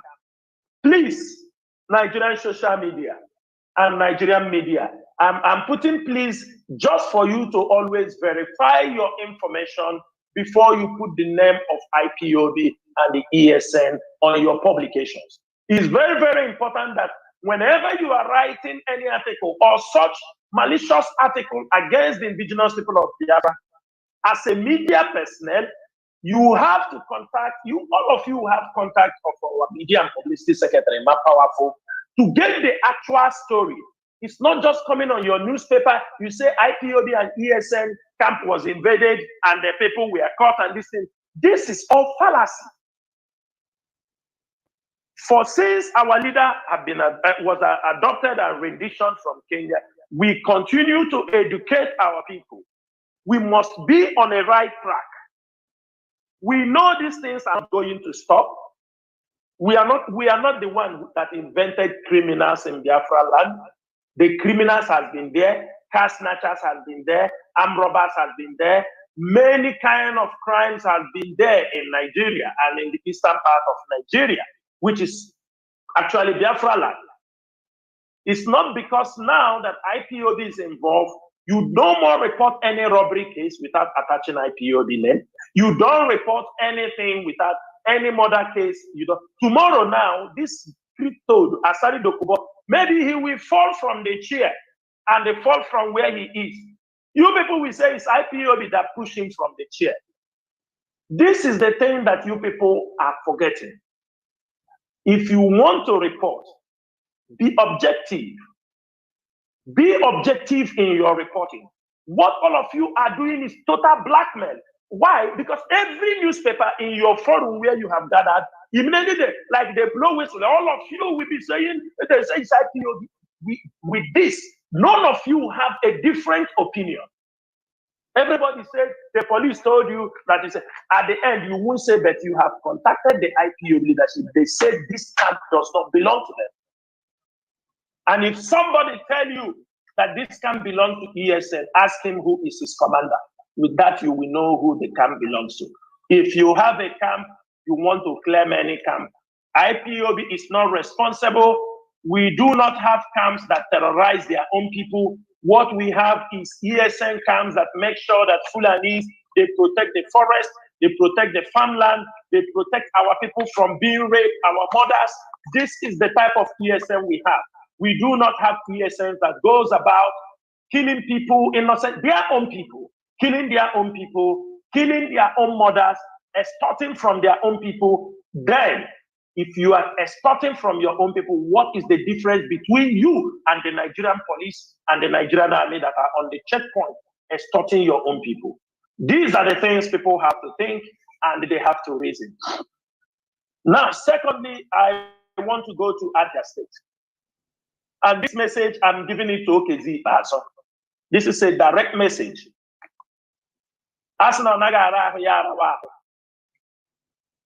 We have witnessed with great dismay for this couple of months, many IPOB members are being adopted in Abia State, in open places. Why I am saying this is for those who are romancing with you. People tell us, leave this place. Leave. Do you understand me? I'm making this thing very clear. A lot of IPOB members have been adopted.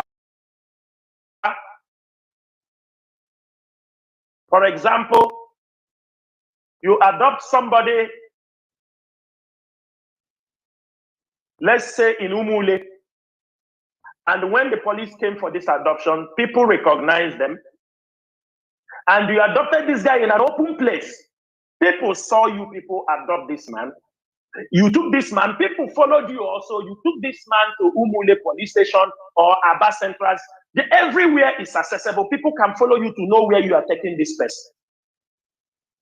But the moment the following day a lawyer goes to understand why this guy is being adopted or kidnapped, the police will deny totally of anything about that man.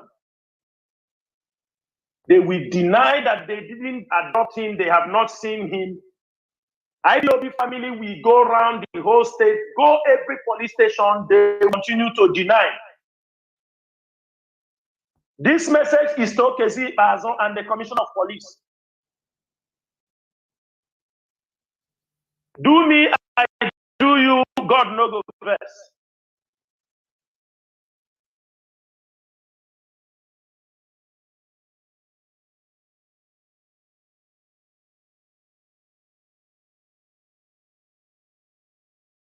All these police people, they are living in our cities.